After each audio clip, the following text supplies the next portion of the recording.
বিসমিল্লাহির রহমানির রহিম। পরম করুণাময় ও অসীম দয়ালু আল্লাহর নামে শুরু। ومن أحسن قولا ممن دعا إلى الله وعمل صالحا وقال إنني من المسلمين.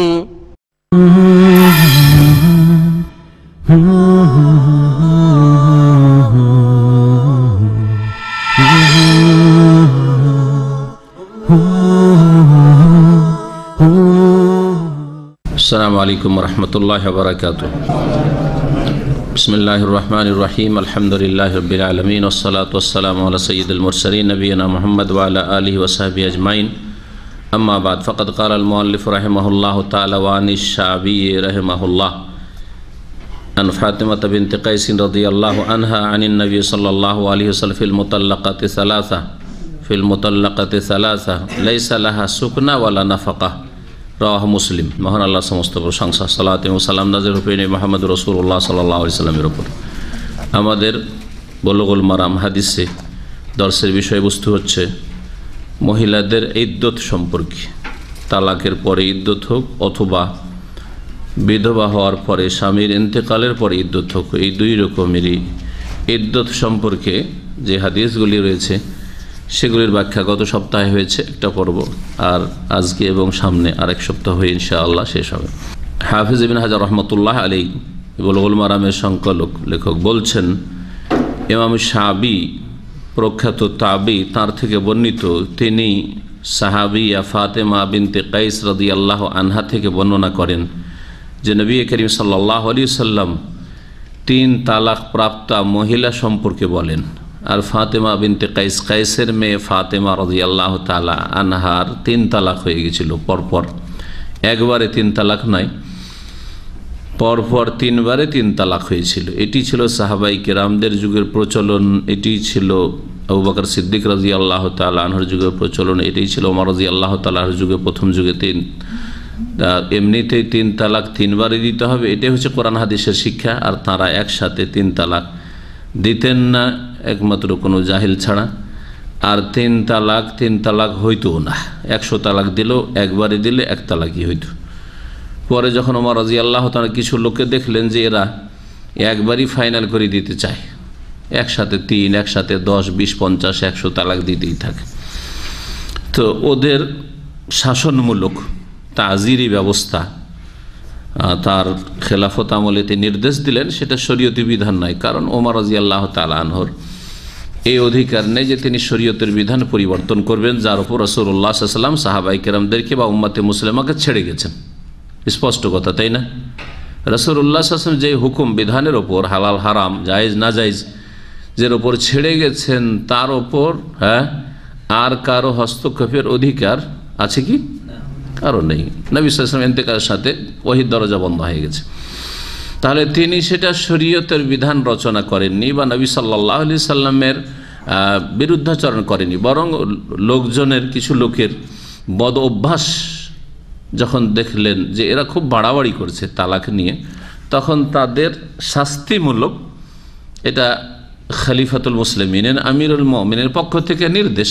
আর এই রকম মুসলিম শাসকের শাসন করার, শাস্তি দেওয়ার অধিকার আছে, যেগুলোকে তাজির বলা হয়। যেসব ক্ষেত্রে শরীয়তি দণ্ডবিধান নেই কিন্তু মানুষ অন্যায় কাজ করছে, তাদের শাস্তিকে তাজির বলা হয়। হুদুদ, যেগুলো নির্ধারিত দণ্ডবিধান, চোরের হাত কাটা, হত্যার বদলে হত্যা, ব্যভিচারকারীর শাস্তি বিবাহিত হোক অবিবাহিত হোক, এগুলি হচ্ছে হুদুদ। আর হুদুদের অতিরিক্ত যে শাস্তিগুলো রয়েছে, এমন এমন অপরাধ, যে অপরাধগুলোর উপর কোনো দণ্ডবিধান সুনির্ধারিত নেই, সুনির্দিষ্ট নেই শরীয়তে। আল্লাহ পাক এইরকম কোনো বিধান দেননি, কিন্তু সেগুলি অপরাধ। তাহলে শাসকের অধিকার আছে অপরাধীগুলিকে শাস্তি দেওয়া বিভিন্ন রকমের, সেটা জেল হাজতি হোক অথবা সেটা বেত্রাঘাতী হোক, আর সেটা আর্থিক যেটাকে বলা হয় ফাইন বা পেনাল্টি হোক, অথবা এই ধরনের কোনো আদেশ যে তোমাকে তোমার স্ত্রী থেকে বঞ্চিত করে দেব, সেটাও হোক। এটি ছিল তাজিরি আইন। আমি ওমর রাদিয়াল্লাহু তাআলা এই বিষয়ে বিস্তারিত আলোচনা হয়েছে। যাই হোক, এই মহিলার 3 তালাক হয়েছিল, তৃতীয়বার তালাকে ফাইনাল। তারপরে তিনি জিজ্ঞেস করলেন রাসূলুল্লাহ সাল্লাল্লাহু আলাইহি সাল্লামকে যে 3 তালাক আমাকে আমার স্বামী দিয়েছে, এখন কি তার বাড়িতে আমি থাকতে পারবো বা তার কাছে আমি বাসস্থানের দাবি করতে পারবো, আমার ভরণ পোষণের দায়িত্ব বা ভরণ পোষণের দাবি করতে পারবো যে আমাকে খাওয়া খরচ দাও, আমাকে থাকার জায়গা দাও, নাকি শেষ? রাসূলুল্লাহ সাল্লাল্লাহু আলাইহি ওয়াসাল্লাম লাইসা লাহা সুকনা ওয়ালা নাফকা। 3 তালাক প্রাপ্তা যখন 3য় তালাক হয়ে যাবে তখন আর স্বামীর কাছে ফিরে যাওয়ার সম্ভাবনা আছে কি? সম্ভাবনা নেই। যখন সম্ভাবনা নেই তার বাড়িতে একদিন থাকারও কোনো যুক্তি নেই। তার সাথে কোনো রকমের যোগাযোগ আছে কি? বৈবাহিক কোনো বন্ধন আছে? শেষ হয়ে গেছে, ফাইনাল হয়ে গেছে। 1 তালাকের পরে 3 মাসিক বা 3 মাস পর্যন্ত বা 2 তালাকের পরে 3 মাসিক পর্যন্ত একটা সম্ভাবনা আছে যে ফিরিয়ে নিলে কি হতে পারে, তার স্ত্রী তার ফিরিয়ে নিতে পারে, তাহলে একটা সম্ভাবনা আছে। এই জন্য কাছাকাছি থাকবে এবং এই সময়টা যেহেতু অন্য জায়গায় বিবাহ বসতে পারছে না, তাহলে ওই মহিলা যাবে কোথায়? ওকে বাসস্থান দিতে হবে। এই ফরজ দায়িত্ব কাকে দেওয়া হবে? তার তালাক দাতা স্বামীকে দেওয়া হবে। কিন্তু 3 তালাক দিয়ে যখন ফাইনাল করে দিল তখন যে কোনো জায়গায় বিবাহ বসতে পারবে। এই সময়টা আর আগের স্বামীর কোনো রকমের দায়িত্ব নেই, তার খরচ খরচার, না খাওয়া দাওয়া, না বাসস্থানের, না চিকিৎসার ইত্যাদি। এই সময় যতদিন বিয়ে না হয়েছে তাহলে এর দেখাশোনা কে করবে? ওই মহিলার বাবা যদি না থাকে, মায়ের ওপর কোনো খরচের দায়িত্ব নেই। ভালো করে শোনো, মহিলার ওপর কোনো ইসলামী দায়িত্ব নেই। আমাদের দেশের লোকেরা মায়ের ওপর বোঝা চাপিয়ে দেয়, বাবা মা বললেন, তাই না? মায়ের ওপর কিসের দায়িত্ব আছে? তার মাকে তাহলে চাকরি করতে হবে, না হলে ভিক্ষা করতে হবে, খাওয়ার জন্য না। এসে চলে দেন, বিনা এসে থাকা যাবে না। যদি বাপ না পারে, ভাইয়েরা আছে সাবালক, রোজগার করে, ভাইদের উপর ফরজ। জি হ্যাঁ, ভাই যদি না থাকে, চাচারা আছে, তারাও নেই, চাচা তো ভাইরা নেই, দাদা আছে, দাদা থাকলে তো চাচার আগে দাদার উপর ফরজ হবে। দাদা যদি সচ্ছল হয় তাহলে। যদি কেউ না থাকে তো রাসূলুল্লাহ সাল্লাল্লাহু আলাইহি ওয়াসাল্লাম বলছেন ফাসসুলতান ওয়ালিয়্যু মান লা ওয়ালিয়া, যার অভিভাবক নেই তার অভিভাবক হচ্ছে শাসক, সরকারের উপর ফরজ, ভাতা দেবে দাদা। এটা মুসলিম সরকারের উপর ফরজ।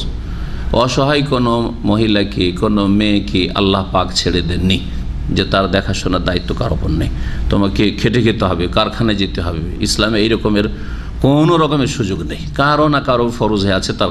এইভাবে আল্লাহ সম্মানিত করেছেন নারী জাতিকে, মেয়েদেরকে। পক্ষান্তরে অমুসলিম সমাজে দেখেন সুবহানাল্লাহ, বিবাহিতা তারপরেও কলকারখানায় কাজ না করলে, চাকরি না করলে স্বামী খেতে দেবে না। জি, বাপের ঘরে আছে তারপরেও না, মেয়ে সাবালিক হয়েছে, করে খা, তুই চাকরি করবে।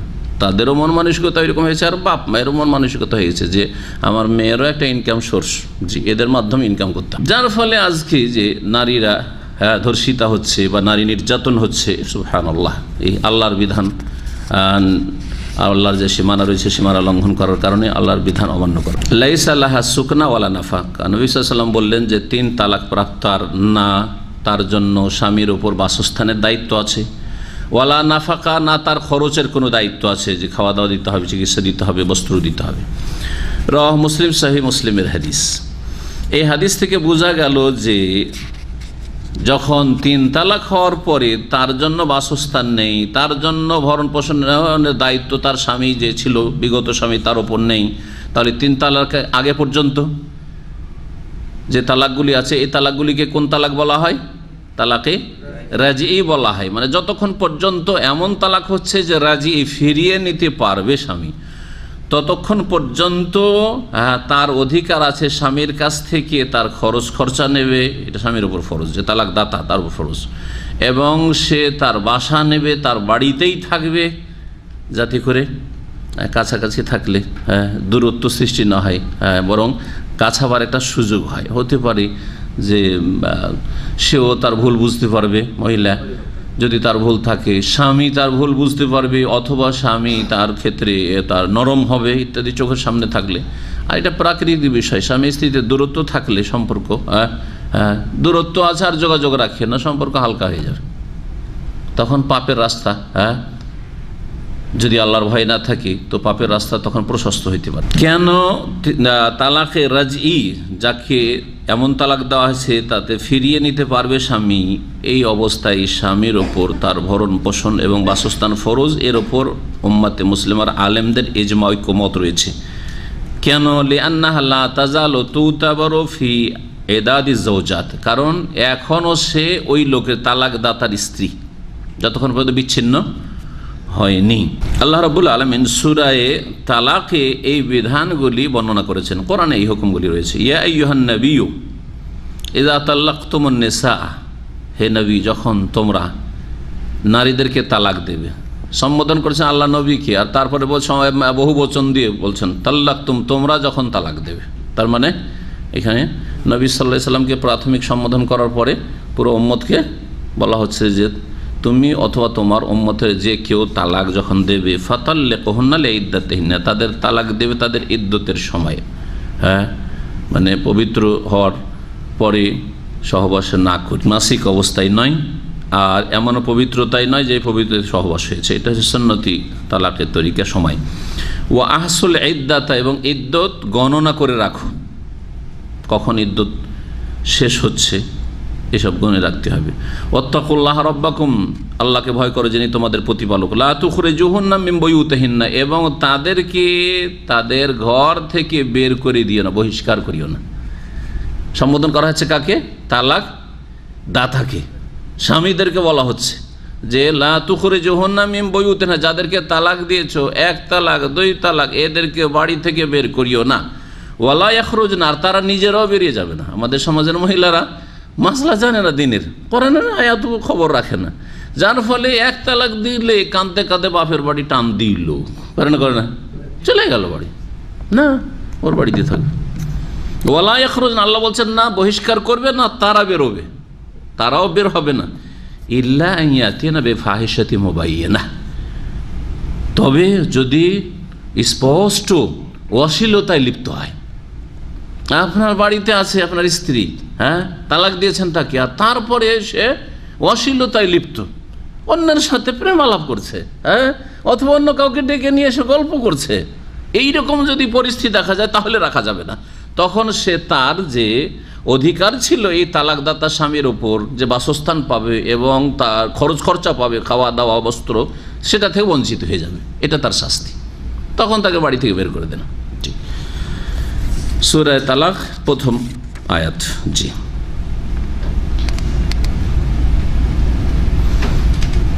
এই ছিল তালাকে রাজির ক্ষেত্রে, যে তাকে বাসা দিতে হবে, খরচ দিতে হবে তালাকদাতাকে। ও আম্মাল বায়েন, আর যদি তালাকে বায়েন হয় বেফাসখিন, বিবাহ বিচ্ছেদের কারণে, বিবাহ বিচ্ছেদ এক হচ্ছে খোলা, অনেকের মতে বিবাহ বিচ্ছেদ, আর একটা হচ্ছে যে স্বামী হয়তো খোঁজ খবর নেয় না, আসেও না, আদালতে কেস হয়েছে, স্বামীকে কল করা হচ্ছে না, আদালতে হাজিরা দিচ্ছে না, তখন আদালত, হ্যাঁ, সেখান থেকে ঘোষণা করলে যে বিবাহ বিচ্ছেদ করে দেওয়া হলো সরকারের পক্ষ থেকে, হ্যাঁ, সরকারের প্রতিনিধি আদালত কোর্ট থেকে বিবাহ বিচ্ছেদ করে দেওয়া হলো। আও তালাকিন সালাসান, অথবা 3 তালাক হয়েছে, এইরকম যদি তালাক হয় তাই ফালা নাফাকাতা ওয়ালা সুকনা, তখন না খরচ খরচা পাবে না বাসস্থান পাবে। সহিহ বুখারী মুসলিমের হাদিস, ফাতিমা বিনতে কাস রাদিয়াল্লাহু তাআলা আনহা বলেছে, যে হাদিসটি এখনই আলোচনা করলাম, ওয়াকানা যাওজুহা তাল্লাকাহা আলবাত্তাতা, এই ফাতিমা বিনতে কাইসের স্বামী তাকে শক্ত তালাক দিয়ে দিয়েছিল, মানে 3 তালাক দিয়ে দিয়েছিল 3 বারে। লা নাফাকাতা লাকি ওয়ালা সুকনা, তোমার না, তোমার স্বামীর উপর যে তালাক দিয়েছে তার উপর খরচ খরচা দায়িত্ব রয়েছে, না তুমি তার কাছ থেকে খরচ খরচা পাবে না বাসস্থান পাবে। ইমাম ইবনে কাইয়িম রাহমাতুল্লাহ আলাইহি বলছেন আল বাইন লা নাফকাতা লাহ, যে বিচ্ছিন্ন হয়ে গেছে, বিচ্ছিন্ন। আরেকটা হচ্ছে যে 1 তালাকই দিয়েছে, 1 তালাক দেওয়ার পরে 3 মাসিক পার হয়ে গেছে বা 3 মাস পার হয়ে গেছে, তাহলে এখন কি তার স্ত্রী আছে? না, স্ত্রী নেই। এখন এমনভাবে বিচ্ছিন্ন হয়েছে যে অন্য কোনো ছেলে, কোনো পুরুষ যেমন পেগাম দিতে পারে, প্রস্তাব দিতে পারে বিবাহের, তেমনি এই লোকও প্রস্তাব দিতে পারে যে আমি তো তালাক দিয়েছিলাম 1 তালাক অথবা 2 তালাক, আমি তো ফাইনাল 3 তালাক একবার দিয়ে শেষ করিনি স্থায়ীভাবে, আর ইদ্যত পার হয়ে গেছে, তো আমি আবার প্রস্তাব দিচ্ছি। এই প্রস্তাব পাঠাবে মেয়ের অভিভাবকের কাছে, আমি বিয়ে করতে চাই। মেয়ের অভিভাবকের ইচ্ছা করলে আগের জামাইয়ের সাথে বিয়ে দেবে, আর যদি দেখে যে না এর সাথে বিয়ে দেবো না, অন্য ছেলে ভালো পাচ্ছি তার সাথে বিয়ে দেবো, তো সেটা পূর্ণ অধিকার আছে, কোনো দখল নেই তার যে আমার স্ত্রী ছিল কেন ফিরিয়ে দেবেন না, না কোনো অধিকার নেই। যতক্ষণ ইদ্যতের মধ্যে আছে না তার অধিকার, এখনও তার বিবাহ বন্ধনে আছে, কিন্তু যখন ইদ্যত পার হয়ে যাবে তখন আর বিবাহ বন্ধন থাকছে না, যেহেতু তালাকে বাইন এটাকে বলা হয় ইদ্যত পার হয়ে গেলে। এই ইদ্যত পার হয়ে গেছে 3 মাস 3 মাসই হয়েছে, তারপরে স্বামীর কাছ থেকে পাবে না, বাবার বাড়ি তখন থাকবে বা যার উপরে তার দায়িত্ব আছে। ওয়ালা সুকনা, না বাসস্থান তার আছে, বেসুন্নতে রাসূলুল্লাহ সাল্লাল্লাহু আলাইহি ওয়াসাল্লাম সহিহ রাসূলুল্লাহ সাল্লাল্লাহু আলাইহি ওয়াসাল্লাম হাদিস দ্বারা প্রমাণিত। বাল মুওয়াফিকাতুন লিকিতাবিল্লাহ, বরং এটি হচ্ছে কোরআন কারীমের আয়াতের অনুকূলে, আর ওয়া মুক্তাদাল কিয়াস, এটি হচ্ছে যুক্তিসঙ্গত, এটা যুক্তির দাবি, কিয়াসের দাবি। ওয়া মাযহাব ফুকাহাইল হাদিস, আর মুহাদ্দিসিন কিরামদের মধ্যেকার যারা ফুকাহায়ে কিরাম তাদের মত এটি হচ্ছে আহলে হাদিস মুহাদ্দিসিনদের মত, আর এটি হচ্ছে শক্তিশালী মত। তবে ইমাম মালিক আর শাফিঈ এই বিষয়টিতে ইখতিলাফ রয়েছে। ইমাম মালিক আর শাফিঈ তারা বলছেন যে ফায়ারায়ানি লাহা সুকনা দুনা নাফাকা, তাদের মত যে বিচ্ছিন্ন হওয়ার পরেও স্বামীকে কি দিতে হবে, বাসস্থান দিতে হবে, খরচ দেবে না, যাবে কোথায় থাক, ওকে বাসস্থান দিতে হবে, খরচ খরচের ব্যবস্থা সেই করেনি, তাদের মত এটি। তৃতীয় মত, একটা মত বললাম যে তার জন্য যখন বিচ্ছিন্ন হয়ে যাবে স্বামী থেকে তখন তালাকে বাইন হয়ে গেছে, ইদ্যুৎ পার হয়ে গেছে, অথবা বিবাহ বিচ্ছেদ হয়ে গেছে, তখন তার জন্য কি নেই, বাসস্থানও নেই, আর খরচাও পাবে না স্বামীর কাছ থেকে। এটি হচ্ছে ইমাম আহমদ, মুহাদ্দিসিন কিরাম আর ফুকাহায়ে হাদিস এর মত। আর এটি হচ্ছে কোরআনের অনুকূলে যেমন বললেন, আর ইবনে কাইয়িম রাহিমাহুল্লাহ এটি হচ্ছে সহিহ সুন্নাত দ্বারা হাদিস দ্বারা প্রমাণিত, এটি হচ্ছে যুক্তিসঙ্গত, কারণ তার সাথে তো আর কোনো রকমের সম্পর্ক নেই, অন্য কেউ বিয়ে করতে পারবে তো সেখানে খরচ চালাবে, সেখানে বাসস্থান দেবে, জি তালাক যে দিয়ে দিচ্ছে। আর একটি মত বলে ইমাম মালিক আর শাফির যে কী করতে হবে, বাসা দিতে হবে, খরচ দেবে না। এই মতটি ছিল সাহাবাই কেরামদের মধ্যে মা আয়েশা রাদিয়াল্লাহু আনহার, ও ফুকাহাইল মদিনা সাবা, আর মদিনায় তাবেঈনদের যুগে 7 জন প্রখ্যাত ফুকাহা ছিলেন তাদের মত। জি, তারা বলছেন যে কোরআনে কারীমের সূরা তালাকে একটি আয়াত আছে, আয়াত নম্বর 6, আল্লাহ বলছেন আসকিনুহুন্না মিন হাইসু সাকানতুম মিন উজদিকুম, তোমরা তালাক যেসব নারীদেরকে দিয়ে দিয়েছো তাদেরকে বাসস্থান দাও, আসকিনুহুন্না মিন হাইসু সাকানতুম, যেই রকম বাসায়, যেই বাসায় তোমরা বসবাস করো, যেই ঘরে বসবাস করো, মিন উজদিকুম তোমাদের সাধ্য অনুযায়ী, তোমাদের ক্ষমতা অনুযায়ী। তারা বলছেন যে এটা যেমন রাজির ক্ষেত্রে, তালাকে রাজির ক্ষেত্রে, তেমনি তালাকে বাইন বিচ্ছিন্ন হয়েছে তারপরেও, এটা বলছে ইমাম মালিক শাফিঈ। কিন্তু এর জবাব হচ্ছে যে না, এটা এইরকম নয়, এটা হচ্ছে একমাত্র তালাকে রাজি এখনও ফেরার সম্ভাবনা আছে তখন এই আয়াত ফিট হবে, আর যখন ফেরার সম্ভাবনা নেই তখন এই আয়াত তাদের ক্ষেত্রে প্রযোজ্য নয়। এই জন্য ভাষ্যকার বলছেন ওয়াসসাহি আল কওল, প্রথম মতটি শক্তিশালী। তৃতীয় আরেকটি মত আছে যেটা না বললে অসম্পূর্ণ থাকবে, সেটা হচ্ছে যে তালাক হয়ে গেছে 3 তালাক, অথবা তালাকে বাইন ইদ্যত পার হয়ে গেছে, তালাক বিচ্ছেদ হয়ে গেছে কিন্তু বিবাহ হয়নি, তাকে খরচও দিতে হবে আর বাসাও দিতে হবে, ঘরও দিতে হবে। আন্নাল্লাহ নাফাকা ওয়া সুকনা, এই মতটি হচ্ছে হানাফি মযহাব, আর এটি ওমর রাদিয়াল্লাহু তাআলা থেকে বর্ণিত, ইবনে মাসউদ রাদিয়াল্লাহু আনহু থেকে বর্ণিত, এটি হচ্ছে তাবি ইবনে আবি লাইলা থেকে বর্ণিত, সুফিয়ান সৌরির মত। এই মহিলা ফাতেমা বিনতে কায়েস রাদিয়াল্লাহু তাআলা আনহা যখন তার এরকম তালাক হলো, রাসূলুল্লাহ সাল্লাল্লাহু আলাইহি সাল্লামের এই হাদিসটি নবী সাল্লাল্লাহু আলাইহি ওয়াসাল্লামের কাছে জিজ্ঞেস করেছিলেন আমি পাবো কিনা, তার কাছ থেকে বাসা পাবো কিনা, থাকার জায়গা পাবো কিনা, খরচ পাবো কিনা। তো নবী সাল্লাল্লাহু আলাইহি ওয়াসাল্লাম কি বলেছেন, লাইসা লাকা নাফাকা ওয়ালা সুকনা, বুখারী মুসলিমের হাদিস। ওমর রাদিয়াল্লাহু তাআলা জামানায় এই মহিলা যখন এই হাদিস শোনালেন, তো ওমর রাদিয়াল্লাহু তাআলা এই মাসলা ঘটনাটা জানা ছিল না। তখন তিনি বললেন যে একটা মহিলার কথা, মহিলা মুখস্থ রেখেছে না রেখেছে, কি ভুল কথা বলছে, তার কথাতে আমরা ফতোয়া দেব? কোরআনে কারীমে আল্লাহ বলছেন যে তাদের খরচ দাও, তাদেরকে বাসস্থান দাও, এই সূরা তালাকের আয়াতগুলি। তিনি বলে না দাও কিতাব রব্বিনা লিকাউলি ইমরাতিন নাসিয়াত আম জাহিলাত, আমরা আমাদের রবের কিতাবের কথা, কোরআনের কথা ছাড়তে পারবো না একটা মহিলার কথা শুনে, কথা বলেছিলেন। তো এই জন্য ইখতিলাফ হয়েছে। যাই হোক, সঠিক মত এই ক্ষেত্রে বললাম যে যখন বিচ্ছিন্ন হয়ে গেছে তখন যেহেতু স্বামীর সাথে তালাকদাতার সাথে আর কোনো সম্পর্ক নেই, ফিরারও সম্ভাবনা নেই, সুতরাং তার দায়িত্ব নেই। উম্মে আতিয়া রাদিয়াল্লাহু তাআলা আনহা থেকে বর্ণিত তারপরে হাদিস, আন্না রাসূলুল্লাহ সাল্লাল্লাহু আলাইহি ওয়াসাল্লাম ক্বাল লা তুহিদ্দু ইমরাতুন আলা মাইয়িতিন ফাওকা সালাস ইল্লা আলা যাওজিন আরবাআতা আশহুরি ওয়া আশরা ওয়ালা তালবিসু সাওবান মাসবুগান ইল্লা সাওবা আসবিন ওয়ালা তাকতাহিলু ওয়ালা তামাসসু তিবান ইল্লা ইযা তাহারাত নুবজাতাম মিন কুসতিন আও আযফারিন মুত্তাফাকুন আলাইহি ওয়া হাযা লাফযু মুসলিম ওয়া লি আবি দাউদ ওয়া নাসাই মিন আয-জিয়াদা ওয়ালা তাখতাদিবু ওয়া লিন নাসাই ওয়ালা তামতাশিতু। বলছেন উম্মে আতিয়া রাদিয়াল্লাহু তাআলা আনহা সাহাবিয়া যে রাসূলুল্লাহ সাল্লাল্লাহু আলাইহি সাল্লাম বললেন, লা তুহিদ্দু ইমরাআতুন আলা মাইয়িত, কোনো মৃত ব্যক্তির ওপর কোনো নারী শোক করবে না, ফাওকা সালাসিন, 3 দিনের অতিরিক্ত, 3 দিনের বেশি।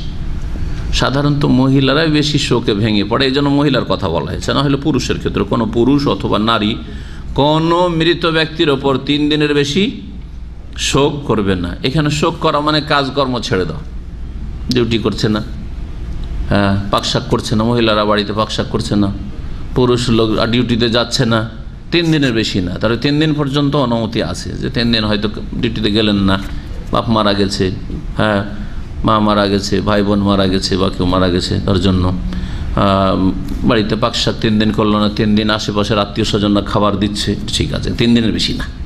3 দিনের বেশি এইরকম কাজকর্ম ত্যাগ করে বসে থাকা যাবে না, এখনও শোক করছেন আপনি। ইল্লা আলা যাওজ, একমাত্র স্বামীর ওপর। তো স্বামীর ওপর কে শোক করবে? স্ত্রী শুধু, হ্যাঁ, স্ত্রী শুধু। কতদিন? আরবাআতা আশহুরি ওয়া আশরা, 4 মাস 10 দিন। কিন্তু 4 মাস 10 দিন সেই পাকশাক করবে না, পেট নেই, না খাবে। এই শোক 4 মাস 10 দিন করবে। এর ধরনটা কেমন হবে, কোন কোন কাজগুলি নিষেধ, সেটা ইনশাআল্লাহ তাআলা আজকে স্পষ্ট করবো যাতে পূর্ণভাবে। 4 মাস 10 দিন স্বামীর মৃত্যুতে শোক করবে একমাত্র স্ত্রী। ওয়ালা তালবাসু সাওবান মাসবুগান, রঙিন কাপড় পরবেন না, এমন রঙিন আকর্ষণীয়, এসব রঙিন কাপড়, লাল কাপড় মহিলারা পরে পরবে না, হলুদ, সবুজ, আকর্ষণ আছে। জি, রঙিনের মধ্যে কালো তো আছে, বোরকা পরবে না, ওতে আকর্ষণ নেই। এখানে বোঝানো হয়েছে যে এমন রং যে রঙে আকর্ষণ আছে, কালো ছাড়া অন্যান্য রঙে আকর্ষণ আছে। এর মানে এই নয় যে বিধবা একবারে সাদা কাপড় পরে। এই সাদা কাপড় বিধবাদের পরা একটি বিদাত, যেটা ভারত বাংলাদেশে আছে না, আর তাও সারা জীবন ধরে সাদা পড়তে হবে, 4 মাস 10 দিন না। স্বামী মারা যাওয়ার পরে, বিবাহ না হইলে মৃত্যু পর্যন্ত মহিলারা কি করে? সাদা কাপড় পরে। এটা একটি বিদাত, ভালো করে শুনে রাখেন। 4 মাস 10 দিন ঠিক আছে, সাদা কাপড় পরতে পারে, সাদা সিধা হালকা কাপড় পরবে, যেগুলিতে আকর্ষণ না থাকে। কিন্তু 4 মাস 10 দিন পরে যে কোনো ধরনের কাপড় পরতে পারে। বিবাহ বসু বিবাহ না করলেও রঙিন কাপড় পরবে না। ইল্লা সাওবা আসবিন, তবে এমন কাপড় পরতে পারবে যেই কাপড়ের সুতা পাকিয়ে রঙানো হয়। একটা হচ্ছে সুতা বিনা পাকাতে রঙা, আর একটা সুতা পাকিয়ে নেওয়ার পর রঙানো, হ্যাঁ, তাতে ভিতরে রংটা ঢুকবে না যদি শক্ত করে পাকানো থাকে ওইভাবে, ওপরে হয়তো হালকা রংটা থাকলে। এইরকম হালকা রং, আর সেটা যদি সাদা কাপড়ের সাথে যদি বোনানো হয় তাহলে সেটা রং হালকা থাকবে, এরকম বলছেন ভাষ্যকার যে এইরকম কাপড় হয়তো ইয়ামান দেশে তৈরি হতো, বরুদুন ইয়ামানিয়া, ইয়ামান দেশে সাধারণত তাঁতিরা ইয়ামান দেশ থেকে আরব দেশে, মক্কা মদিনা এইসব এলাকায় কাপড় আসতো। ইয়ামান দেশের চাদর বা কাপড়, হ্যাঁ, ইউআসাবু গাজলুহা, তার কেনারাগুলো পাকি সুতা পাকিয়ে রঙানো হয়। ইউজমা ওয়া ইউসাদ্দু সুম্মা ইউসবাগ ওয়া ইউনসাজু, প্রথম পাকানো হইতো মজবুত করে, মজবুতের পাকানোর পরে রঙানো হইতো, তারপরে বোনানো হইতো। কেউ তাঁতি আছে যাদের বাড়িতে কাপড় বোনা কারবার হয়, আর থাকলেও পরিচয় দিবে না আমাদের দেশে অনেকে, এটাকে আবার ছোট কাজ মনে করে, পেশা, তাই না? আর বড় জাহিলিয়াত আমাদের মুসলিম সমাজে আছে। কেউ যদি সমাজে তাঁতের কাজ করে তো ওদেরকে অন্যরা আবার ছোট নজরে দেখে।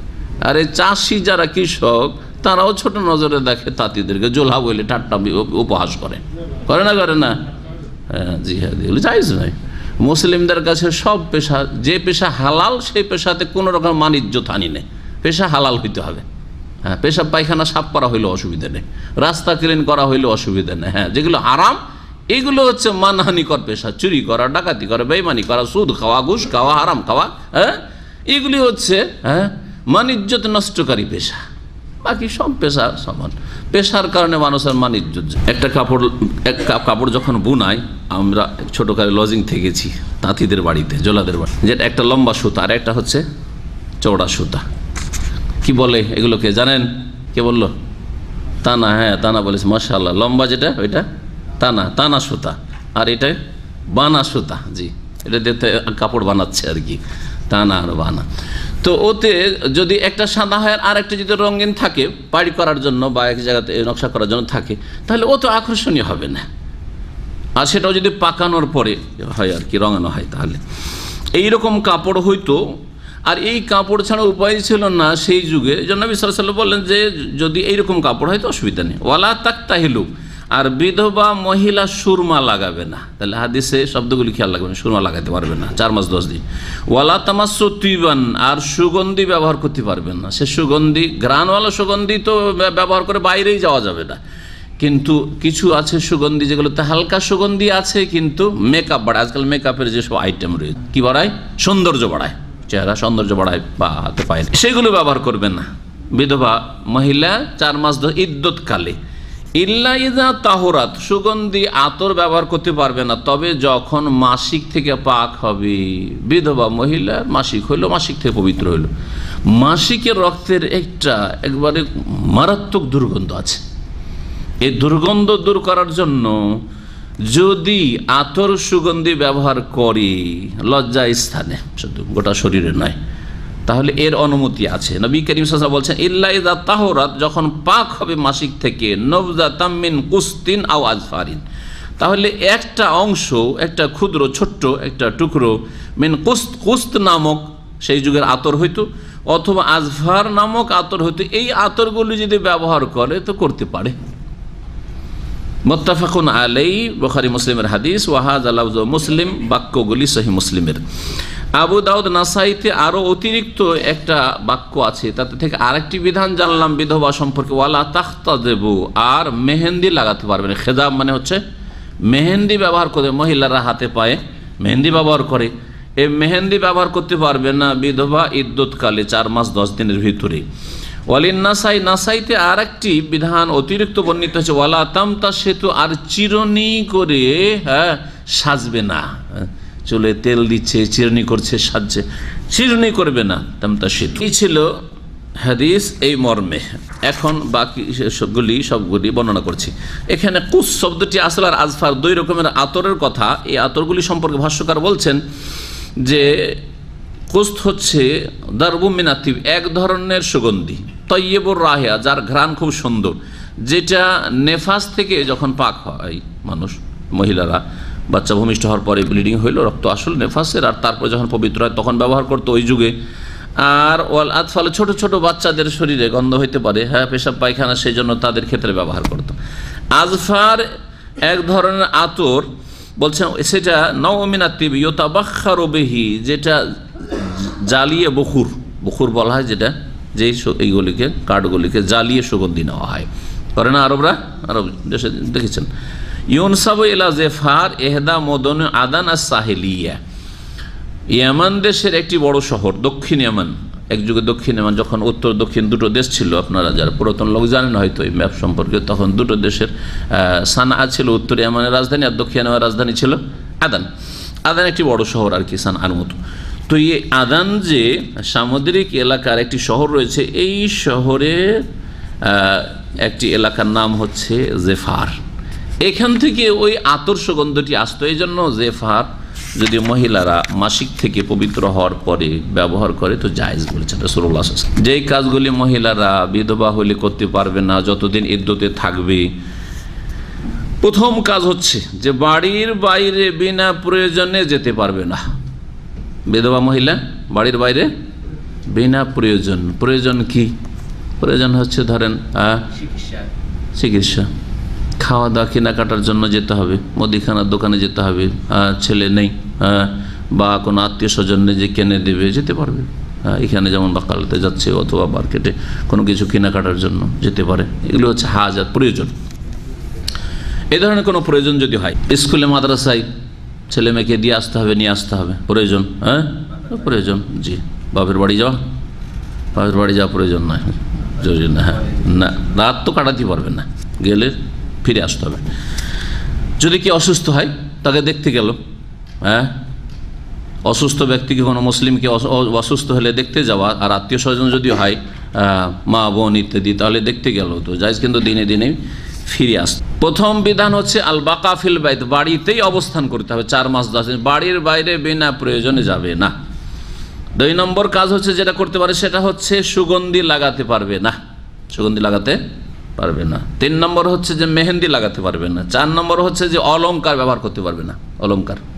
এই জন্য আমাদের দেশের বিধবা মহিলারা যেমনই স্বামীর ইন্তেকাল হয় বা ইন্তেকাল খবর আসে, তখন কি করে যে অলংকারগুলি পরে আছে সব খুলে ফেলে। সারা জীবন খোলা থাকবে না, কতদিন? ইদ্দত পর্যন্ত 4 মাস 10 দিন, 4 মাস 10 দিন। 5 নম্বর হচ্ছে যে আকর্ষণীয় পোশাক পরিধান করতে পারবে না, যেসব পোশাকের রঙে নকশায় আকর্ষণ আছে, জি, এরকম ব্যবহার করতে পারবে না। 6 নম্বর হচ্ছে সুরমা লাগাতে পারবে না। 6 নম্বর হচ্ছে সুরমা, কারণ সুরমাতে কি আছে? সৌন্দর্য আছে, সুরমাতে আকর্ষণ আছে, চোখ সুন্দর লাগে দেখতে, জি। আপনি লাগিয়ে দেখেন, সুরমাতে আপনি দেখেন আয়নার সামনে নিজেকে, আর সুরমা লাগার পরে দেখেন সুন্দর লাগে। তো সুরমা লাগা, এটা সুরমা তাহলে চিকিৎসার জন্য নয়, সুরমা হচ্ছে কিসের জন্য? সৌন্দর্যের জন্য, এই জন্য লাগাতে পারবেন না। তাহলে ড্রপ যদি ব্যবহার করে অসুখের জন্য, পারবে না? পারবে না, পারবে, কারণ এটা হচ্ছে চিকিৎসার জন্য, হ্যাঁ চিকিৎসা করতে পারবে, জি। 7 নম্বর যে কাজটি করতে পারবে না সেটা হচ্ছে বাড়ির বাইরে, যেই বাড়িতে তার কাছে খবর পৌঁছেছে স্বামীর ইন্তেকালের, ওই বাড়িতেই তাকে বসবাস করতে হবে, যদি থেকে সেখানে থাকা সম্ভব হয়। স্বামীর বাড়িতে ছিল, সেখানে খবর পৌঁছেছে, শুধু বাবার বাড়ি যেতে পারবে না। হ্যাঁ, বাবার বাড়িতে ছিল আর সেখানে খবর পৌঁছেছে, আর স্বামী বাড়িতে মারা যায়নি, স্বামী বাড়ি, তাহলে স্বামী ঘরে চলে আসবে স্বামীকে দেখার জন্য, কিন্তু ওই স্বামী বিদেশে মারা গেছে, যেখানে খবর পৌঁছেছে সেখানে থাকবে 4 মাস 10 দিন ধরে। 7 নম্বর যেটি হারাম বিধবা মহিলার জন্য সেটা হচ্ছে ঘরের বাইরে কোথাও রাত কাটানো, কোনো মতে জায়েজ নাই, কোনো মতে যায় না। কয়েক বছর আগে এক মহিলা কামেল পরীক্ষা দেবে, কামেল পরীক্ষা দিবে, আর ঠিক পরীক্ষা পড়েছে বিবাহিতা, ওর স্বামী ইন্তেকালের পরে ইদ্যতে 4 মাস 10 দিনের মধ্যে পরীক্ষা পড়েছে, কামেল পরীক্ষা, জি, পরিচিত আমাদের। তো সমস্যা, এক দোলার মধ্যে না, মোটে পরীক্ষা দিতে পারবে না, পরীক্ষা দিতে পারবে না, আর তার পরীক্ষা ছাড়বে না, আবার এর পড়ার নেশা এমন যে যেহেতু যুবতী ও পরীক্ষা দেবে, ও স্বামীর হক টক বুঝে নাও, আরো ফতোয়া বুঝে পরীক্ষা দেবে, যেভাবে হোক না কেন। তো একজন ভালো আলেম ফতোয়া দিলেন যে পরীক্ষা যদি দিতেই হয় তাহলে দিনে দিনে যাবে, আর সেন্টারে পরীক্ষা দিয়ে সাথে সাথে তাকে রাতে ফিরতে হবে, কোথায়? নিজের স্বামীর ঘরে ফিরতে হবে, বাড়িতে রাত কাটাতে। সেখানে তার সঙ্গিনী আরও আছে যারা পরীক্ষা দিচ্ছে, তারা হোস্টেলে থাকছে অথবা রুম ভাড়া করে থাকছে যেখানে সেন্টার পড়েছে তার আশেপাশেই, বা যেই শহরে পরীক্ষা হচ্ছে, তার জন্য জায়েজ যে সেখানে রাত কাটাবে, স্বামীর বাড়িতে থাকতে হবে। সে কষ্ট করে 200-250 কিলোমিটার প্রতিদিন যেত আর আসত, কিন্তু পরীক্ষা দিয়েছে মহিলা, জি, পরীক্ষা দিয়েছে, রাত কাটাতে পারবেন না এক কথায়। শুধু এইসব মাসাইলের প্রয়োজন রয়েছে। এমন আপনার হয়তো পরিস্থিতি হলো যে এইরকম হয়তো পরিস্থিতি, ও পরীক্ষা ছাড়তে রাজি না, কারণ আজকালকার মহিলারা তো চাকরি করতে চায়, যে কামেল পাশ করলে হয়তো একটা চাকরি পাবো, আর বিশেষ করে যদি স্বামীর চাকরি থাকে, স্বামী মারা গেছে, তো ওই জায়গায় সে হয়তো শূন্যস্থান পূরণ করার আশা রাখছে যে ওখানে আমি ঢুকতে পারবো, জি হ্যাঁ, তো লোভ সামলাতে পারছে না। এই ছিল তাহলে বিধান বিধবাদের ক্ষেত্রে, যে বিধবা মহিলারা যেসব কাজ ইদ্যত অবস্থায় করতে পারবে না। জি, তারপরের হাদিস দেখি আমরা। ওয়ান উম্মে সালামা রাদিয়াল্লাহু আনহা ক্বালাত জাআলতু আলা আইনি সাবরান বাদা আন তুফিয়া আবু সালামা। উম্মে সালামা রাদিয়াল্লাহু তাআলা আনহা নবী করিম সাল্লাল্লাহু আলাইহি সাল্লামের স্ত্রী হলেন পরে, কিন্তু তার আগে তিনি ছিলেন আবু সালামা রাদিয়াল্লাহু তাআলা আনহুর স্ত্রী, সালমার বাপ, ছেলের নাম সালমা ছিল। উম্মে সালমা মানে সালমার মা, আর আবু সালামা মানে সালমার বাপ। তো সালমার বাপের ইন্তেকাল হইল। কালাত বলছেন, সালমার আব্বার যখন ইন্তেকাল হলো, মানে আমার স্বামীর ইন্তেকাল হলো, ওই সময় আমি আমার চোখে এক গাছের রস দিয়েছিলাম, সাবরান, হ্যাঁ, এক ধরনের গাছ, সেই গাছের রস চোখে দিত।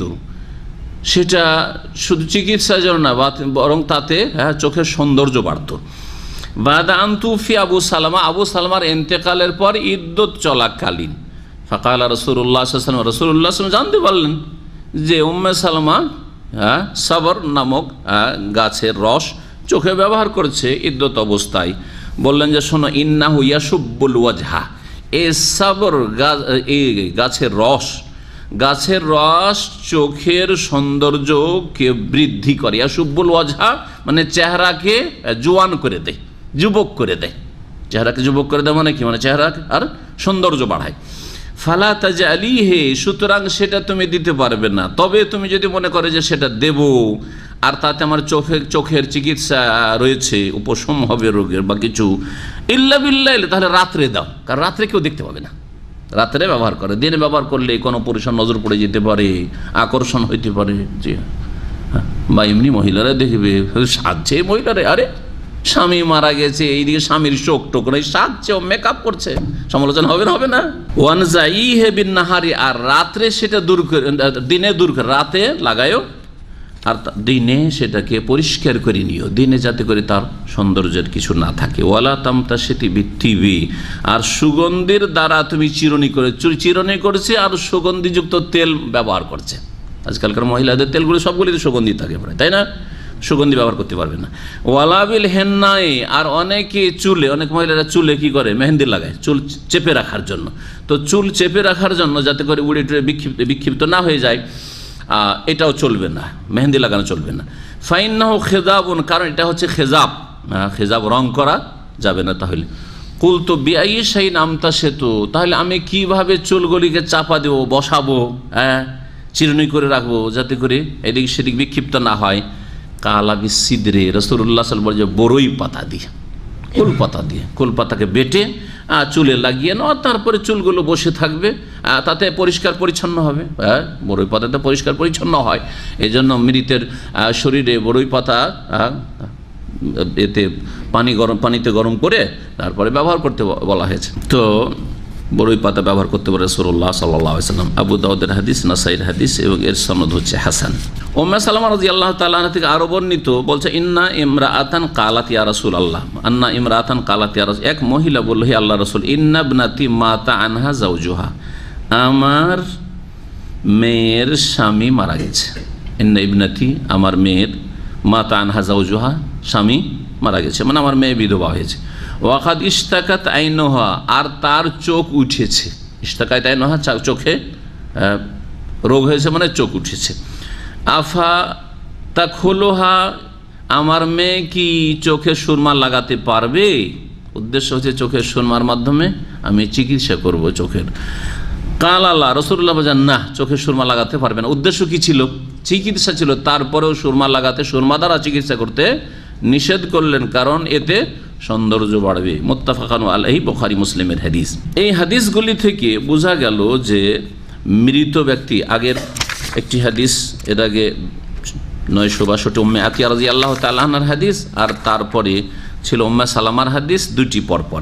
এই তিনটি হাদিস থেকে যেসব মাসাইলগুলি জানলাম, ভাষ্যকার বেশ কিছু গুরুত্বপূর্ণ মাসাইল উল্লেখ করেছেন, আলোচনা করি। বলছেন যে মৃত ব্যক্তি, যে কোনো মৃত ব্যক্তির জন্য শোক করা মানে কাজকর্ম ত্যাগ করে শোক করা জায়েজ রয়েছে, মাতম নয়। যে সম্মিলিতভাবে কান্না করবেন উচ্চ স্বরে, বুক চাপড়াবেন অথবা মুখ চাপড়াবেন, গালে মারবেন, এইসব হারাম, সবসময় হারাম, 1 মিনিটের জন্য জায়েজ নয়। এইরকম বয়ান করে কান্না করা, নাম ধরে গুণ বয়ান করে বর্ণনা করে কান্না করা, যেগুলি আমাদের দেশের কুসংস্কার রয়েছে, এগুলি হারাম। এগুলির কারণে মৃত ব্যক্তিকে, মাইয়েতকে শাস্তি হয় কবরে, যদি মৃত ব্যক্তি জানে যে এগুলো করবে আর বাধা না দিয়ে যায়। স্বামী ছাড়া অন্যের জন্য 3 দিনের বেশি জায়েজ নয়, 3 দিন শোক করা জায়েজ বা 3 দিনের কম। কিসের জন্য? যাতে করে মনের শোকটা হালকা হয় এবং আত্মীয়তার যে একটা সম্পর্ক আছে, সে আত্মীয়র হকটাও আদায় করা হয়। 3 দিনের বেশি শোক করা জায়েজ নয়। ওজুবুল ইহদান আলা জৌজ, স্বামীর জন্য শোক করা ফরজ। কতদিন? মুদ্দাত আরবাতে আশহরিন ওয়া আশরা, 4 মাস 10 দিন। আর শোকের ধরনটা কেমন হবে সেটাও বললাম। জি, শোকের ধরন এই নয় যে 4 মাস 10 দিন ধরে শুধু কান্না করতে থাকবে, না, বরং ধৈর্য ধারণ করবে। শোকের তরিকা এই নয় যে সে মাতম করবে। শোকের ধরন এই নয় যে চিৎকার করবে। শোকের ধরন এই নয় যে তার স্বামীর গুণাবলী বয়ান করবে শুধু, ইত্যাদি, বা অনুষ্ঠান করবে, এরকম কিছু শোকের না। 4 মাস 10 দিন। কিন্তু যদি বিধবা মহিলা গর্ভধারণকারিণী হয়, গর্ভবতী হয়, তাহলে তখন আর 4 মাস 10 দিন না, তখন কি বাচ্চা ভূমিষ্ঠ হইলে। গত সপ্তাহে যেমন একটি হাদিস দিয়েছে 40 দিনে বাচ্চা ভূমিষ্ঠ হয়েছিল, এর তো শেষ। মহান আল্লাহ সূরা বাকার আয়াত নম্বর 234 ইরশাদ করেছেন, আর মনে হয় এর আগেও গত সপ্তাহে আয়াতটি এসেছিল, আল্লাযীনা ইয়াতাওয়াফাউনা মিনকুম, তোমাদের মধ্য থেকে কোনো পুরুষ যদি মারা যায়, ওয়াযারুনা আজওয়াজান, আর স্ত্রী ছেড়ে যায়, ইয়াতারাব্বাসনা বিআনফুসিহিন্না, তাহলে তারা অপেক্ষা করবে, বিয়ে বসতে পারবে না, আরবাআতা আশহুরি ওয়া আশরা, 4 মাস। গর্ভবতী সম্পর্কে আল্লাহ বলছেন, যদি বিধবা গর্ভবতী হয়, ওয়া উলাতুল আহমালে, গর্ভধারণকারিণী, আজালুহুন্না, তাদের মিয়াদ বা তাদের ইদ্দত হচ্ছে ইয়াদানা হামলাহুন্না, বাচ্চা প্রসব হওয়া পর্যন্ত। সূরা তালাক আয়াত নম্বর 4। বিধবা মহিলা 4 মাস 10 দিন শোক করবে। আর যেসব বাধা নিষেধ শুনলেন, 7টি বর্ণনা করলাম, এর মধ্যে কিন্তু পরিষ্কার পরিচ্ছন্নতার বিষয়টি আসেনি, যে পরিষ্কার পরিচ্ছন্ন থাকতে পারবে না, পারবে না, গোসল করতে পারবে না, পারবে না, গোসল করে শরীরে গন্ধ হইতে পারে, সাবান ব্যবহার করতে পারবে না, পারবে না, পারবে। সাবানের যে সুগন্ধি আছে একেবারে হালকা সুগন্ধি, এটা আতর নয়, এটাকে কেউ আতর বলবে না, এটা আতর নয়। সুতরাং বিধবার জন্য সাবান, সেন্টেড সাবান ব্যবহার করা যায়। এইরকমই আর একটি মশলা শুনে রাখেন, হজ উমরা, বিশেষ করে হজে গিয়ে কিছু লোক আছে এত সতর্ক, ওর জন্য স্পেশাল হজ মৌসুমের সাবানই মার্কেটে পাওয়া যায়। এমন সাবান ব্যবহার করছে যে সাবানে সামান্য একটু যেন সুগন্ধি না থাকে, এটা বাড়াবাড়ি। যে আতর খুশবু নিষেধ আছে এহরাম অবস্থায়, সেটা যেটাকে আতর বলা হয়, খুশবু বলা হয়।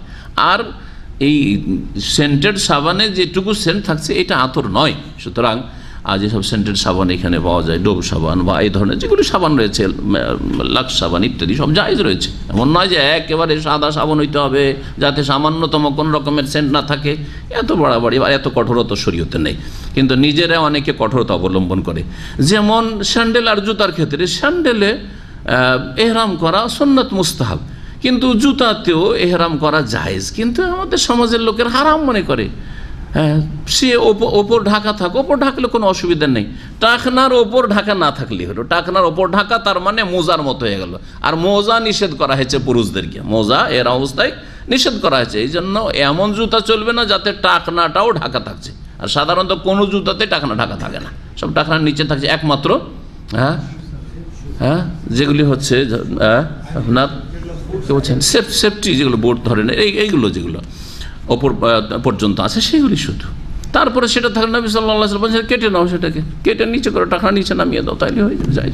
বিধবার সাথে সম্পর্কিত বেশ কিছু বিধিবিধান রয়েছে, তার মধ্যে একটি হচ্ছে আন্নাল মুহিদ্দাতা লাইসাত মামনুআতান মিনাত তানযিফি বাদানিহা ওয়া সিয়াবিহা, যে বিধবা মহিলা সে শরীর পরিষ্কার করতে পারবে, কাপড় পরিষ্কার পরিচ্ছন্ন করতে পারবে এবং সে তাতে সাবান ব্যবহার করবে।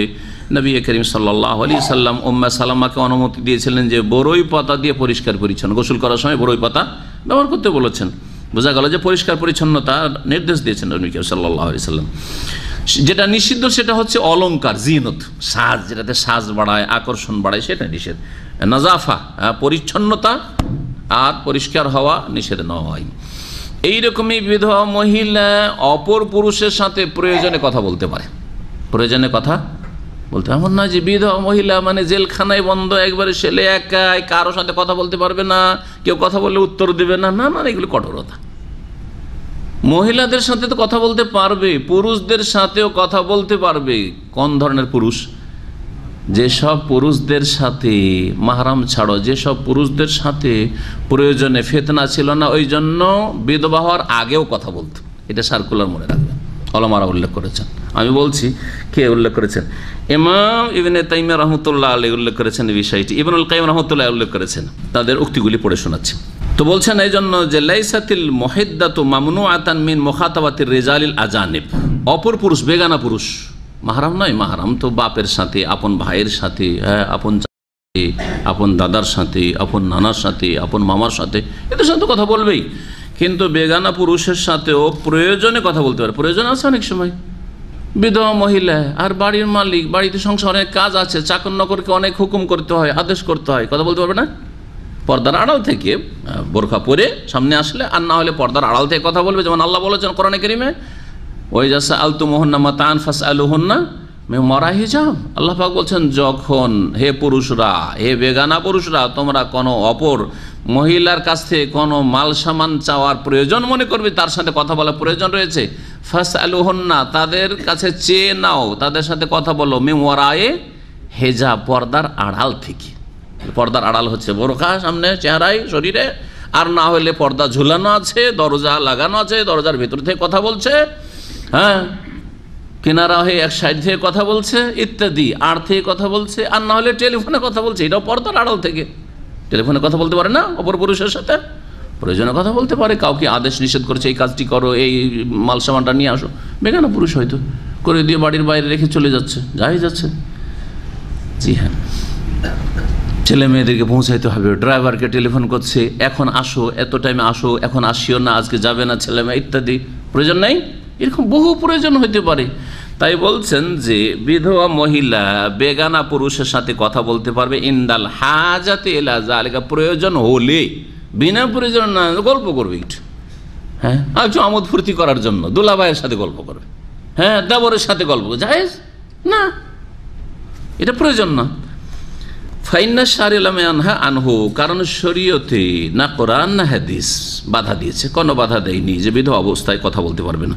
ওমাল্লাম ইউনহা আনহু, আর যা থেকে বাধা দেওয়া হয়নি, ফাল আসল বাকাহু আলাল আফওয়ি ওয়াল ইবাহাতি, তাহলে আসল হচ্ছে যে সেটা জায়েজ এবং সেটাতে ছাড় রয়েছে। আল্লাহ পাক, ইমাম ইবনুল কাইয়িম রাহমাতুল্লাহ আলাইহি এই বিধবা যে শোক করবে 4 মাস 10 দিন, এর রহস্য হিকমত সম্পর্কে কিছু কথা বলেছেন। কালা ইবনুল কাইয়িম আল ইহদাদু মিন মাহাসিনি হাযিহিশ শরিয়াহ, শোক করা 4 মাস 10 দিন বিধবা মহিলার স্বামীর ওপর শোক করা, এটা হচ্ছে দিন ইসলামের যে বিধান, শরীয়তে ইসলামী শরিয়ার সৌন্দর্যের একটি দিক, গুরুত্বপূর্ণ সৌন্দর্য এটা, জি, স্বামীর হক আদায় করছে। ওয়া হিকমাতুহা, হ্যাঁ, এর হিকমত রহস্য, ওয়া রিআয়াতুহা লিল মাসালিহ আল আকমাল ওয়াজ, আর এই যে লক্ষ্য রাখা হয়েছে বিষয়টি, এটা পূর্ণরূপে ফাইনাল ইহদাদ আলাল মাইয়্যিতি মিন তাযিমে মুসিবাতিল মউত, মৃত ব্যক্তির ওপর শোক করা, যে মৃত্যুর যে বিপদ রয়েছে, মুসিবত রয়েছে, এটার গুরুত্ব দেওয়া। যে 3 দিন যে শোক করছেন, ধরেন এই ক্ষেত্রে আপনি গুরুত্ব দিচ্ছেন, আমার আব্বা ইন্তেকাল করেছে, আমার মা ইন্তেকাল করেছে, হ্যাঁ, আমার স্ত্রী ইন্তেকাল করেছে, বা আমার ভাই ইন্তেকাল করেছে, তাহলে এই মওতের গুরুত্ব আপনার কাছে। জি, স্বামীর যেহেতু হক অনেক বেশি, হ্যাঁ, আর স্বামীর সাথে স্ত্রীর সম্পর্ক এক আলাদা। মওতের সময় সুবহানাল্লাহ, বাপ মারা যেতে পারে কোনো মহিলার, ভাই মারা যেতে পারে, মা মারা যেতে পারে, স্বামীও মারা যাচ্ছে, দুটো মুসিবতে যে কত পার্থক্য ওই মহিলাই বলতে পারবে, এটা মহিলাই বলতে পারবে। নবী করিম সাল্লাল্লাহু আলাইহি সাল্লামের এক সাহাবিয়া, তার আত্মীয় স্বজন, স্বামী সহ, তার বাপ, তার ভাই, তার ছেলে, সকলে জিহাদে গেছেন, আর এক এক করে সকলে শহীদ হয়েছেন। সুবহানাল্লাহ। নবী করিম সাল্লাল্লাহু আলাইহি সাল্লামের সাথে যে শাহাদাত বরণ করছেন, খবর পৌঁছিল, হ্যাঁ, তোমার ভাই মারা গেছে, দোয়া পড়লেন, নাইল্লা পড়লেন, মনে কষ্ট হলো, কিন্তু থেমে গেলেন, ধৈর্য ধরলেন। তোমার বাবা মারা গেছে, ধৈর্য ধরলেন দোয়া পড়ে, হ্যাঁ, তারপরে ছেলে মারা গেছে, ধৈর্য ধরলেন দোয়া পড়ে। যেমনই স্বামী মারা গেছে, তোমার স্বামীও শহীদ হয়েছে। সুবহানাল্লাহ। আর বরদাস্ত করতে তো আল্লাহ পাক ভালো জান মানুষের প্রকৃতি, পুরুষ হোক আর নারী, মানুষকে আল্লাহ সৃষ্টি করেছে, সুতরাং মানুষের সব কিছু আল্লাহ পাক সূক্ষ্মভাবে জানছেন যে এর জন্য 3 দিনের শোক যথেষ্ট নয়, এবং 3 দিনে নেই শুধু শোক করে তার স্বামীর হক আদায় করতে পারবে না সে। 4 মাস 10 দিন তোমার জন্য শোক রয়েছে, এবং সেটা ফরজ, বাধ্যতামূলক। অন্যর ক্ষেত্রে জায়েজ, 3 দিন পর্যন্ত শোক করা জায়েজ, কিন্তু এর জন্য 4 মাস 10 দিন আবশ্যক, ফরজ। বলছেন যে ফাইনাল ইহদাদ আল মাইয়্যিতি মিন তাযিম মুসিবাতিল মউত, মওতের যে বিপদ এসছে এটাকে বড় করে দেখা, হ্যাঁ, এর গুরুত্ব দেওয়া হচ্ছে এই শোকের মাধ্যমে প্রকাশ করেছে। আল্লাতী লা বুদ্দা আন তুহদিসা লিল মুসাবি মিনাল জাযাই ওয়াল আলামি ওয়াল হুজনি, যেই ব্যক্তির ওপর বিপদ এসছে, বিপদগ্রস্ত ব্যক্তি, তার অবশ্যই মানসিক অবস্থায় অবনতি ঘটে, তার কষ্ট হয়, তার শোক হয়, দুঃখ হয়, যেটা হচ্ছে মানুষের প্রকৃতি। ফাসামাহাল হাকিমুল খাবির ফিল ইয়াসির মিন যালিক, এই জন্য আল্লাহ পাক রব্বুল আলামিন যিনি বিজ্ঞানময়, প্রজ্ঞাবান, হাকিম, যিনি সূক্ষ্ম খবর রাখেন, তিনি এই শোকের অনুমতি দিয়েছেন। অমাজাদা, আর এর অতিরিক্ত যদি হয় তাহলে তাতে ক্ষয়ক্ষতি রয়েছে, এই জন্য এতটা দিয়েছেন অনুমতি যাতে ক্ষয়ক্ষতি না থাকে। এই জন্য মাতম করার অনুমতি দেননি, এই জন্য নিজেকে ক্ষতবিক্ষত করার অনুমতি দেননি, যে রাফেজি শিয়ারা করে, আর কিয়ামত পর্যন্ত করতে থাকবে। দুনিয়ার এটা আযাব আর আখিরাতের আযাব তো আছেই তাদের জন্য। জি, এই হচ্ছে শোক করা। ওয়াম্মাল ইহদাদ আলা যৌজ, বিশেষ করে স্বামীর জন্য শোক করা, ফাইন্নাহু তাবিউন লিল ইদ্দাতি বিশ-শুহুরি আও বিওয়াদিল হামলি। বলছেন স্বামীর জন্য শোক করার বিষয়টি, এটা যেমন একদিকে শোক তেমন একদিকে ইদ্দত। একদিকে যেমন শোক, তার সাথে সাথে একদিকে ইদ্দত, যে এতদিন পর্যন্ত বিয়ে শাদী করতে পারবে না, ইদ্দত কাটাতে হবে তাকে। এই এতদিন সে তার জরায়ু যে শূন্য আছে, গর্ভধারণ করেনি, এটাও নিশ্চিত হবে, এরকম বহু হিকমত রয়েছে। সেটা কয়েক মাস, 4 মাস 10 দিনের মাধ্যমে, অথবা বেওয়াদিল হামলে, বাচ্চা ভূমিষ্ঠ হওয়ার মাধ্যমে, ওয়া মিন মুক্তাজায়াতিল ইদ্দাতি মুকাম্মালাতিহা, এই যে 4 মাস 10 দিন অথবা এই বাচ্চা ভূমিষ্ঠ হয়, এটা হচ্ছে ইদ্দতের দাবি এবং ইদ্দতের পূর্ণতা। ফাল মারাতু ইন্নামা তাহতাজু ইলা তাযায়্যুন ইলা যাওজিহা, স্বামী যতদিন বেঁচে ছিল তখন স্বামীর জন্য সে অলংকার ব্যবহার করত, সাজত। এখন ফাইজা মা, তার স্বামী মারা গেছে, স্বামী হারা হয়েছে, আর এক স্বামীর ঘরে যায়নি, এই অবস্থায় আছে, বিধবা অবস্থায়, ঠিক কিনা? স্বামী নেই, আগের স্বামী যার জন্য সাজতো সে নেই, আর এক ঘরে যাওয়ার সুযোগ সুবিধা এখনো হয়নি। এই সময়টাই তার সাজা, তার অলংকার ব্যবহার করা, তার আকর্ষণীয় কাপড় পরা, তার সুরমা লাগানো ইত্যাদি সব, তার বাইরে ঘোরাফেরা, কোনো যুক্তি আছে? বরং স্বামী বেঁচে থাকলে কষ্ট পেতই, তাই না? স্বামী যদি জানতে পারে ওখান থেকে, ওই বারজাখি জগৎ থেকে, যে আমার স্ত্রী এরকম সাজছে, আমি দুনিয়া থেকে বেঁধে আমার স্ত্রী সাজছে, কষ্ট পাবে না, পাবে না? বলেন তো দেখি। তো স্বামীর এটা হচ্ছে হক। ওয়াহিয়া লাম তাসির ইলা আখার, আর অন্য ঘরে এখনো যেতে পারেনি। ফাক্তাজা তামামু হাক্কিল আউয়ালে, সুতরাং আগের স্বামী যে মৃত, তার প্রাপ্যের দাবি, তার প্রাপ্যের পূর্ণতার দাবি হচ্ছে আনতুমনা মিম্মা তাসনাহুন নিসা লিআজওয়াজ, স্বামী এর জন্য স্ত্রীরা সাধারণত যে সাজে, মেকআপ করে, তা থেকে তাকে বাধা দেওয়া হবে, কারণ তোমার স্বামী নেই আর তুমি অন্য ঘরে যাওনি, তাহলে সাজবে কার জন্য? এর সাথে সাথে অতিরিক্ত আরো হিকমত হচ্ছে যে এই বিধবা অবস্থায় যদি সাজা শুরু করে, মেকআপ করে, আকর্ষণীয় কাপড় পরে, বাইরে বেশি ঘোরাফেরা করে, তাহলে অসৎ প্রকৃতির পুরুষরা লোভ লালসা করবে যে এই মহিলার বাড়িতে কোনো পুরুষ লোক নেই, ঠিক না? সেই জন্য বাড়ির বাইরে বিনা প্রয়োজনে যাবে না, আর রাত তো কাটাতে পারবেই না কোথাও গিয়ে, জি, যাতে করে পাপের আশঙ্কা না থাকে। সুবহানাল্লাহ, এসব হিকমত রয়েছে। মা ফি যালিকা মিন সাদ্দি যারিয়াতি ইলা তামইহা ফির রিজাল, যাতে করে তারও আকর্ষণ না হয় কোনো পুরুষকে দেখে, অথবা কোনো পুরুষের আকর্ষণ না হয় তার ওপর। এই জন্য এই বিধিবিধানগুলি আল্লাহ পাক শরীয়ত প্রণয়ন করেছেন। ওয়া তামহু ফিহা বিজিনাতি, আর তার দিকে পুরুষদের আকর্ষণ বাড়বে কখন? যখন সাজবে বা আকর্ষণীয় কাপড়।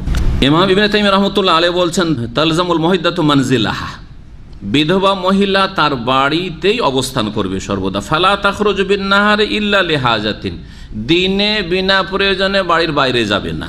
ওয়ালা বিল্লাইলি ইল্লা লিজারুরাতে, রাতে যদি বেরোতে হয় তাহলে নিরুপায় না হলে বেরোবে না। আর আজকালকার মহিলারা রাত্রেই তো বাজার করছে, তাই না? রাতেই বেশি বাজার করছে, বিশেষ করে আরব দেশগুলিতে, বড়ই দুঃখের বিষয়। সুবহানাল্লাহ, রাতে মহিলারা এমন এমন সময় বাজারে বেরোচ্ছে, আমাকে নিজে ভয় লাগে, আপনাদের জানি কিন্তু আমাকে ভয় লাগে। আমি মাঝে মধ্যে ধরেন একা হাঁটছি কোথাও, রাত ধরেন 9টার পরে, 10টা, 10:30 যদি এরকম হয়, যাচ্ছি অফিস থেকে, আমাকে নিজেকে ভয় লাগে, কেমন লাগে জানো এই সময়টা, এত রাতে কেন চলাফেরা করবো বিনা প্রয়োজন তো যাই না কোথাও, কিন্তু এমনিতে রাস্তাঘাটে চলাফেরা, আর দেখছি যে একা মহিলা অথবা 2জন মহিলা, তাদের সাথে কোনো পুরুষ নেই, রাস্তা এপার থেকে ওপার গাড়ি চলছে, শত শত গাড়ি চলছে, আর এপার থেকে ওপার যাচ্ছে, এই মার্কেট থেকে মার্কেটে যাচ্ছে। সুবহানাল্লাহ, নিজের ইজ্জতের হেফাজতের তাদের কোনো চিন্তাই নেই। এটা আল্লাহ ভীরু মহিলার, নেক মহিলা, মুত্তাকিয়া, পরেজগার মহিলার চরিত্র নয়। কেন যাবে? তার স্বামী আছে, আর স্বামীরাও আজকাল দাইয়ুস হয়ে গেছে, স্বামী গাড়িতে বসে আছে, না হলে ছেড়ে দিয়ে চলে এলো, ঠিক আছে তোমার কাজ কাম সারা হবে, যখন কেনাকাটা সারা হবে তখন টেলিফোন করিয়ে তুমি, আউযুবিল্লাহ সব দাইয়ুস। হয় সাথে থাকেন, যদি আসলে আপনার স্ত্রীকে সাথে রাখা লাগে তো সাথে থেকে বাজার করেন, শপিং করেন, আর না হলে আপনি নিজে বাজার করেন, এটা সবচেয়ে ভালো। নিজে বাজার করেন এবং এইরকম স্ত্রী তৈরি করেন যে আপনি বাজার করে দিলে সেটাই তার জন্য যথেষ্ট। হ্যাঁ, মনের দিক থেকে তৃপ্তি হবে তার, না না না তোমার বাজার করে হবে না, আমাকে বাজার করা লাগবে। এইরকম চরিত্র পয়দা করে দিয়েছেন আজকের স্ত্রীদের। তাহলে দিনে বিনা, একটা হচ্ছে প্রয়োজন আর একটা হচ্ছে নিরুপায় হওয়া। দিনে বিনা প্রয়োজনে বাইরে যাবে না বিধবা মহিলা, আর রাতে নিরুপায় না হলে বাইরে যাবে না। এই জন্য নিরহ মানে কি, আর পারছে না থাকতে, কখন বাড়িতে আছে আর সেখানে ইজ্জতের উপর আক্রমণ হইতে পারে, তো রাতে বাড়ি থেকে বেরিয়ে যেতে হবে। যদি ওইরকম রিস্ক অনুভব করে তো বাড়িতে বেরিয়ে যেতে হবে, তখন এটা হচ্ছে নিরুপায়। বা নিরুপায় হচ্ছে যে এখন এমন অসুস্থ হয়েছে, সিরিয়াস হয়েছে, হাসপাতালে নিয়ে যেতে হবে, বাড়ির বাইরে গেল, রাত গিয়ে হাসপাতালে কাটাইতে হলো, এগুলো হচ্ছে নিরুপায়। যে নিরুপায় হয় না যে কেনাকাটার জন্য একটু মার্কেটে গেলাম।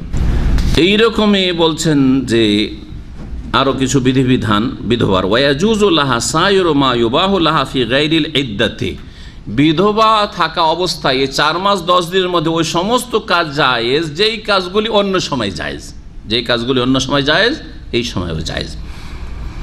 তাহলে কোনো মহিলা বিধবা যদি শিক্ষিকা হয়, শিক্ষিকা হয়, এটা যেমন তার জন্য যদি মহিলাদের পরিবেশে হয়, শুধু মহিলা, সেখানে কোনো পুরুষদের সাথে একাকার হয় না, সহশিক্ষা নাই, তাহলে মহিলার জন্য চাকরি করা জায়েজ আছে। মহিলার জন্য চাকরি করা মহিলাদের পরিবেশে জায়েজ আছে। যখন তার বিধবা হওয়ার আগে জায়েজ ছিল, তাহলে বিধবা হওয়ার পরেও সে চাকরিতে ডিউটিতে যেতে পারবে দিন। এটা হচ্ছে প্রয়োজন হাজাত। রাত্রে হলে না, রাত্রে যাবে না, কিন্তু দিনে যেতে পারবে। মিসলু কালাম মান তাহতাজু ইলা কালামিহি মিনার রিজাল, পুরুষদের সাথে যদি কথা বলার প্রয়োজন হয়, যে অমুক অমুক পুরুষের সাথে আমার কথা বলার প্রয়োজন, ইযা কানাত মুতাসাত্তিরা, যদি পর্দার সাথে থাকে। মাসলা মাসাইল জানতে হবে। মাসলা মাসাইল জানা বিধবা হওয়ার আগে জায়েজ ছিল কিনা, অবিবাহিতার জন্য জায়েজ, বিবাহিতার জন্য জায়েজ। ফিতনা মুক্ত হইতে হবে, নির্জনে গিয়ে নয়, টেলিফোনে জিজ্ঞেস করছে, পর্দার আড়াল থেকে জিজ্ঞেস করছে, জায়েজ আছে কিনা। হ্যাঁ, জায়েজ আছে। মহিলার আওয়াজ পুরুষ শুনতে পারে, পুরুষের আওয়াজ মহিলা শুনতে পারে, প্রয়োজনে, কিন্তু নিষ্প্রয়োজন না, বিনা প্রয়োজনে শুধু গল্প না, কিন্তু এই প্রয়োজন মাসলা মাসাইল জিজ্ঞেস করবে। যেমন বিধবা হওয়ার আগে জায়েজ ছিল, সুতরাং বিধবা হওয়ার পরেও যদি কোনো মাসাইল জিজ্ঞেস করতে হয়, তাহলে আলেমদেরকে, জ্ঞানীদেরকে জিজ্ঞেস করতে পারবে। এইরকমই বহু মাসাইল হতে পারে। ওয়াহাযা হুয়া সুন্নাতু রাসূলিল্লাহ, আর এটি হচ্ছে রাসূলুল্লাহর আদর্শ বিধবাদের ক্ষেত্রে। আল্লাযী কানা ইয়াফআলুহু নিসাউস সাহাবা, যা সাহাবায়ে কেরাম রাদিয়াল্লাহু আনহুমদের স্ত্রীরা করতেন। বিধবা হইলেও কথা বলতেন ওই রকমই ওই সব লোকদের সাথে যাদের সাথে অন্য সময় আগে বিধবা হওয়ার আগে কথা বলতেন। ইযা মাতা আযওয়াজুনা, তাদের স্বামীরা ইন্তেকালের পরে। ওয়াইন কানাত খারাজাত লিগাইরি হাজাতিন আও বাতাত ফি গায়রি মানজিহা লিগাইরি হাজাতিন আও তারাকাত লিহদাদা ফাতাস্তাগফিরুল। এখন কোনো মহিলা যদি বিনা প্রয়োজনে ঘরের বাইরে বেরিয়ে যায় দিনে, অথবা নিজের বাড়ি ছাড়া কোথাও রাত কাটিয়ে দিয়েছে, অপরাধ করে ফেলেছে, এরকম গেছে স্বামীর বাড়ি থেকে বাপের বাড়ি বেড়াতে গেছে, ওখানে এক রাত থেকে গেছে, ভাইয়ের বাড়ি গিয়ে এক রাত থেকে গেছে, এরকম যদি করে দেয়, বিনা প্রয়োজনে যেতে হবে না। তারপরে বিনা প্রয়োজনে একটু ঘুরতে, বাজারে ঘুরতে চলে গেছে, সমুদ্র বিচ, না বাজার কেনাকাটা প্রয়োজন বলবেন, কিন্তু সমুদ্র ঘুরতে যাওয়া, এখানে 3 দিকে সমুদ্র, দাম্মাম খোবারে, তাই না? তো এই সমুদ্র বিচে ঘুরতে যাওয়া অথবা পার্কে ঘুরতে যাওয়া বিধবা মহিলা যদি যায়, জায়েজ? প্রয়োজন নাই, কিন্তু বিনা প্রয়োজনে চলে গেছে, ধরেন মুবাহ জায়েজ কাজ, জি, তার প্রয়োজনও এমন নয় যে যেতেই হবে, 4 মাস 10 দিন গেলাম না, ঘুরতে কোথাও, কিন্তু গেছে, যদি এইরকম কাজ করে, অথবা শোক করলো না, অলংকার পরেছে, রঙিন কাপড় পরেছে, ইত্যাদি ইত্যাদি, তাহলে গুনাহ করেছে, হারাম নাজায়েজ কাজ করেছে। ফাতাস্তাগফিরুল্লাহ, আল্লাহর কাছে তওবা ইস্তেগফার করবে, ওয়া তাতুবু ইলাইহি, তওবা করে আল্লাহর দিকে ফিরে আসবে, আর নতুন করে আবার শুরু করবে 4 মাস 10 দিন পুরা করা। এইরকম কোনো বিধান নেই, ওয়াইন কানা বাকিয়া মিনহা শাই, ধরেন কয়েকদিন এরকম ভুল করেছে, তারপরে মাসলা জানতে পেরেছে, বাকি আর কিছুদিন আছে, তো বাকিগুলি কমপ্লিট করবে। এখানে ঠিক ওই রকম একজন ইন্ডিয়ান উর্দু ভাষী এই হাইল খালিজে বসবাস করত, ফ্যামিলি নিয়ে, সে মারা যায়, হার্ট অ্যাটাক করে মারা যায়, 3-4 বছর আগের ঘটনা। তারপরে ওই মহিলা অলংকার পরে আছে, অলঙ্কার পরে আছে। যেহেতু আমার ভাইয়ের প্রতিবেশী ছিল ওই মহিলারা, তো আমার ওয়াইফ গিয়েছে যে পাশে দেখে আসে, বিধবা হয়েছে মহিলা, একটু সান্ত্বনা দিয়ে আসে গিয়েছে। তো যাওয়ার পরে দেখেছি অলঙ্কার তা কানে গলাতে সব পরে আছে। আরে আশ্চর্য ব্যাপার। যখন বললো গিয়ে আমার ওয়াইফ যে এটা তো আপনার জন্য জায়েজ নাই, আপনি অলঙ্কার পরে আছেন, আপনি বিধবা হয়েছেন, খুলে ফেলেন।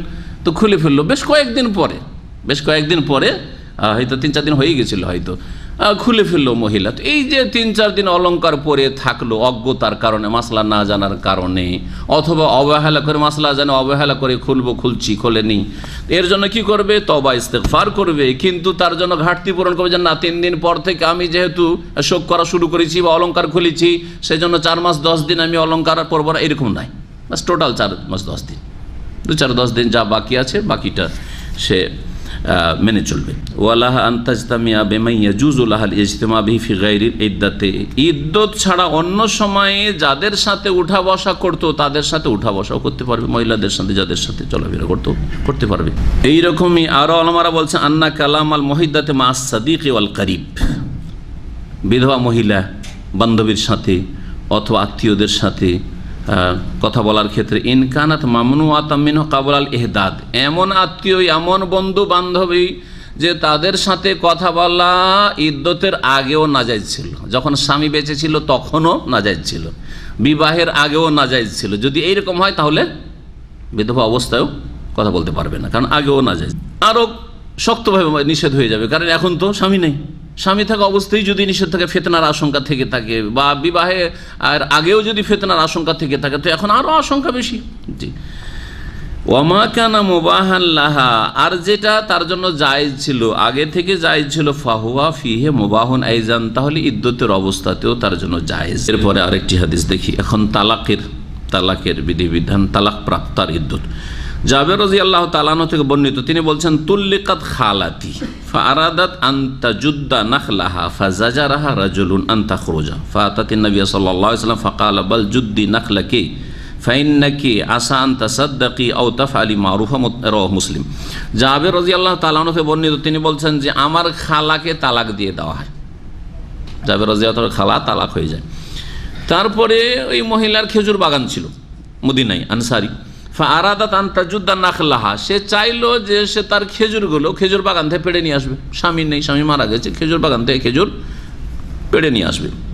ফাজাজারাহা রাজুলুন, আত্মীয় কোন এক লোক, পুরুষ, ও ভাবলো যে এটা কোন কাজ করলো, আরে তালাক হয়েছে আর তালাক প্রাপ্ত আবার খেজুরের বাগানে যাচ্ছে কাজ করে, বাইরে কেন যাবে? ও ভাবছে যেমন বিধবা বাইরে যাবে না, ওই রকমই ও যাবে না। কেন যাবে? তালাক প্রাপ্ত, বাড়িতে বসো, কেন যাচ্ছ তুমি? ধমক দিল এক আত্মীয় পুরুষ, তাকে কি করলো, একটু শাসন করলো, ধমক দিল, বেরোতে বারণ করলো। ফাআতাতিন নবী সাল্লাল্লাহু আলাইহি ওয়াসাল্লাম, তখন এই মহিলা নবী করিম সাল্লাল্লাহু আলাইহি ওয়াসাল্লাম কাছে আসলো, জাবেরের খালা, যে ইয়া রাসূলুল্লাহ, আমি কি আমার খেজুর বাগানে যেতে পারবো না? তালাক হয়েছে সেই জন্য খেজুর পেড়ে নিয়ে আসতাম। কালা, নবী সাল্লাল্লাহু আলাইহি ওয়াসাল্লাম বললেন, বাল জুদ্দি নাখলাকি, তোমার খেজুর তুমি পেড়ে নিয়ে আসো, খেজুর পেড়ে নিয়ে আসো। তাহলে খেজুর পাড়তে পারো, তাহলে জমিতে কাজ করতে মহিলারা যদি ফিতনা মুক্ত থাকে করতে পারে, বাড়ির আশেপাশে, বাড়ির পিছনে, পর্দার ভিতরে আছে, বেহায়া বেপর্দা হয়ে নয়, তাহলে জায়েজ আছে। কিন্তু কিছু কিছু এলাকা আছে, আপনারা জানেন হয়তো, সেসব এলাকায় মহিলারাই জন্মজুরি করে, মহিলারা মাঠে ঘাটে চাষাবাদের কাজ করে। হ্যাঁ, এগুলো জায়েজ নাই, কারণ ওখানে ফিতনা আসঙ্কা। আর মহিলা পুরুষ একাকার হয়ে, পুরুষজন মজুরও কাজ করছে আর মহিলাও কাজ করছে, জায়েজ নাই, হারাম কাজ এগুলো। কিন্তু নিজের বাড়ির পিছনে পর্দার আড়ালে কিছু শাকসবজি করছে মহিলা, ওখানে কোনো অসুবিধা নেই, জি, বা নিজের বাগানে। ফাইন, আর ফিতনা মুক্ত হইতে হবে। ফাইন নাকি, কারণ খেজুর যদি কেটে মেড়ে নিয়ে আসতে পারো বাড়িতে, তাহলে তাতে তুমি কিছু নাকি করবে, নিজেও খাবে, অন্যকেও খাওয়াবে। ফাইন নাকি আসা আনতাসাদ্দাকি, হতে পারে যে তুমি খেজুর কেটে নিয়ে এসে সাদকা খায়রাত করে গরিব মিসকিনকে কিছু দেবে, নেকির কাজ হবে। আও তাফআলি মারুফান, কিছু ভালো কাজ করবে তুমি, আত্মীয় স্বজনকে দেবে, কিছু নেক কাজ করবে। রাওয়াহু মুসলিম, হাদিস সহিহ মুসলিমের। তাহলে এই হাদিস কি প্রমাণ করে? যে তালাক প্রাপ্তা ইদ্দত চলাকালীন মহিলা বাইরে প্রয়োজনে যেতে পারবে, নিজের জমিতে বা বাগানে যেতে পারবে, এই ধরনের কাজ। এখান থেকে আরও যেসব প্রয়োজন রয়েছে যেতে পারবে প্রয়োজন। তাই বলছেন এই তালাক প্রাপ্ত সম্পর্কে যে আন্নাল মুতাল্লাকাতা ফি ইদ্দাতিহা লাইসাত কাল মুতাওয়াফফা আনহা ফি ইদ্দাতিল ওয়াফাতি, এক হচ্ছে বিধবা মহিলা, স্বামী মারা গেছে, ইদ্যত কাটাচ্ছে। আর এক হচ্ছে তালাক প্রাপ্ত মহিলা, স্বামী তালাক দিয়েছে, ইদ্যত কাটাচ্ছে। দুই শ্রেণীর মহিলার বিধিবিধান একরকম নয়, দুটোতে পার্থক্য আছে। ফালাহাল খুরুজ মাতাশাআত, তালাক প্রাপ্তা মহিলা যখন ইচ্ছা দিনে বেরোতে পারে, রাতে বেরোতে পারে, যেতে পারে। হ্যাঁ, যেতে পারে। স্বামীর বাড়ি থেকে গেল, তারপরে বাপের বাড়ি এক দু রাত কাটিয়ে আসলো, যেতে পারে। জি হ্যাঁ, ভাইয়ের বাড়ি যেতে পারে, যেতে পারে। হ্যাঁ, মা আন্নাল আফদালা আলা ওয়াজহিল উমুম আন্না বাকাল মারআত ফি বাইতি আফদালুল্লাহ। তবে সাধারণ একটি বিধান ইসলামের রয়েছে যে মহিলাদের জন্য নিজের বাড়িতে যথাসাধ্য অবস্থান করা এটা সবচেয়ে ভালো।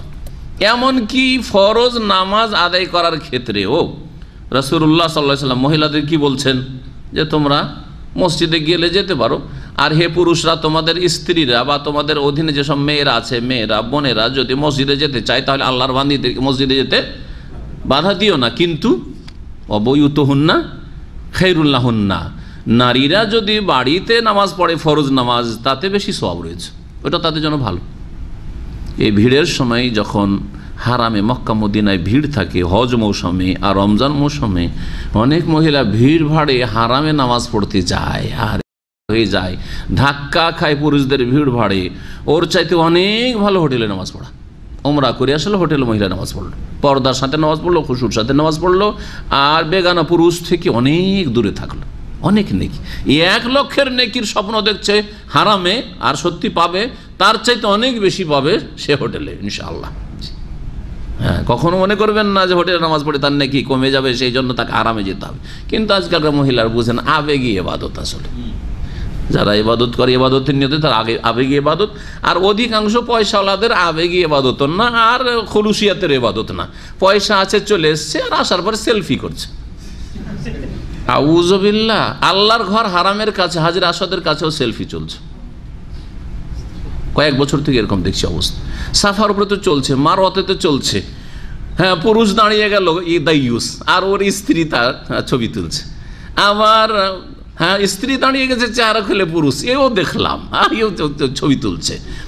তারপরে এখন স্বামী স্ত্রী দুইজনে হ্যাঁ টুগেদার হইতে চায়, একসাথে ছবি তুলতে চাই, আর এক মহিলাকে আর এক পুরুষকে ধরিয়ে দিল যে তুই আমাদের স্বামী স্ত্রীর ছবি তুল, সেলফি। আউযুবিল্লাহ, কি করছে এগুলো? আউযুবিল্লাহ। আর এক শ্রেণীর কিছু আমাদের ভাইয়েরা আছে, তাদের রোগ বলি, যদিও তুলনামূলক হালকা। যখন এখানে দামাম থেকে উমরা করতে বেরোলো, হ্যাঁ আমরা উমরাতে যাচ্ছি, উমরার সফরে যাচ্ছি, আমাদের জন্য দোয়া করবেন। আরে ভাই, দোয়া চাওয়ার দরকারটা কি? আপনাকে জানাচ্ছেন যে হ্যাঁ উমরা করছি আমি, কেন রিয়াকারি না এটা? অথচ আমাদের অনেক দিনই ভাই রয়েছে। জীবনে আমার কোনোদিন খবর পেয়েছেন যে কখন উমরাতে যাচ্ছি? যারা হয়তো জিজ্ঞেস করলেন যে এই সপ্তাহে কোথায় যাচ্ছেন, সেটা আলাদা কথা। আর আপনি প্রচার মাধ্যমে খবর পেয়ে গেলেন শেখ এখন উমরাতে যাচ্ছেন, এই করছেন, কোথাও পেয়েছেন? কেন কেন পাবেন আপনি এটা খবর? এরকম কাজ করবেন। গাড়িতে সফর চলছে, এখন উমরার সফরে এই যে গাড়িতে সেলফি তুলছে, ড্রাইভিং করছে, পিছনের যারা আছে সাথী সঙ্গী, আমার সাথে অমুক অমুক ভাই আছেন, আমার অমুক ভাই আছেন, অমুক ভাই, সব দিনী ভাইয়ের আমরা যাচ্ছি। এত দিনী ভাই আছে, দিনী ভাই যাচ্ছি, করার দরকারটা কি আপনার? উদ্দেশ্যটা কি আপনার?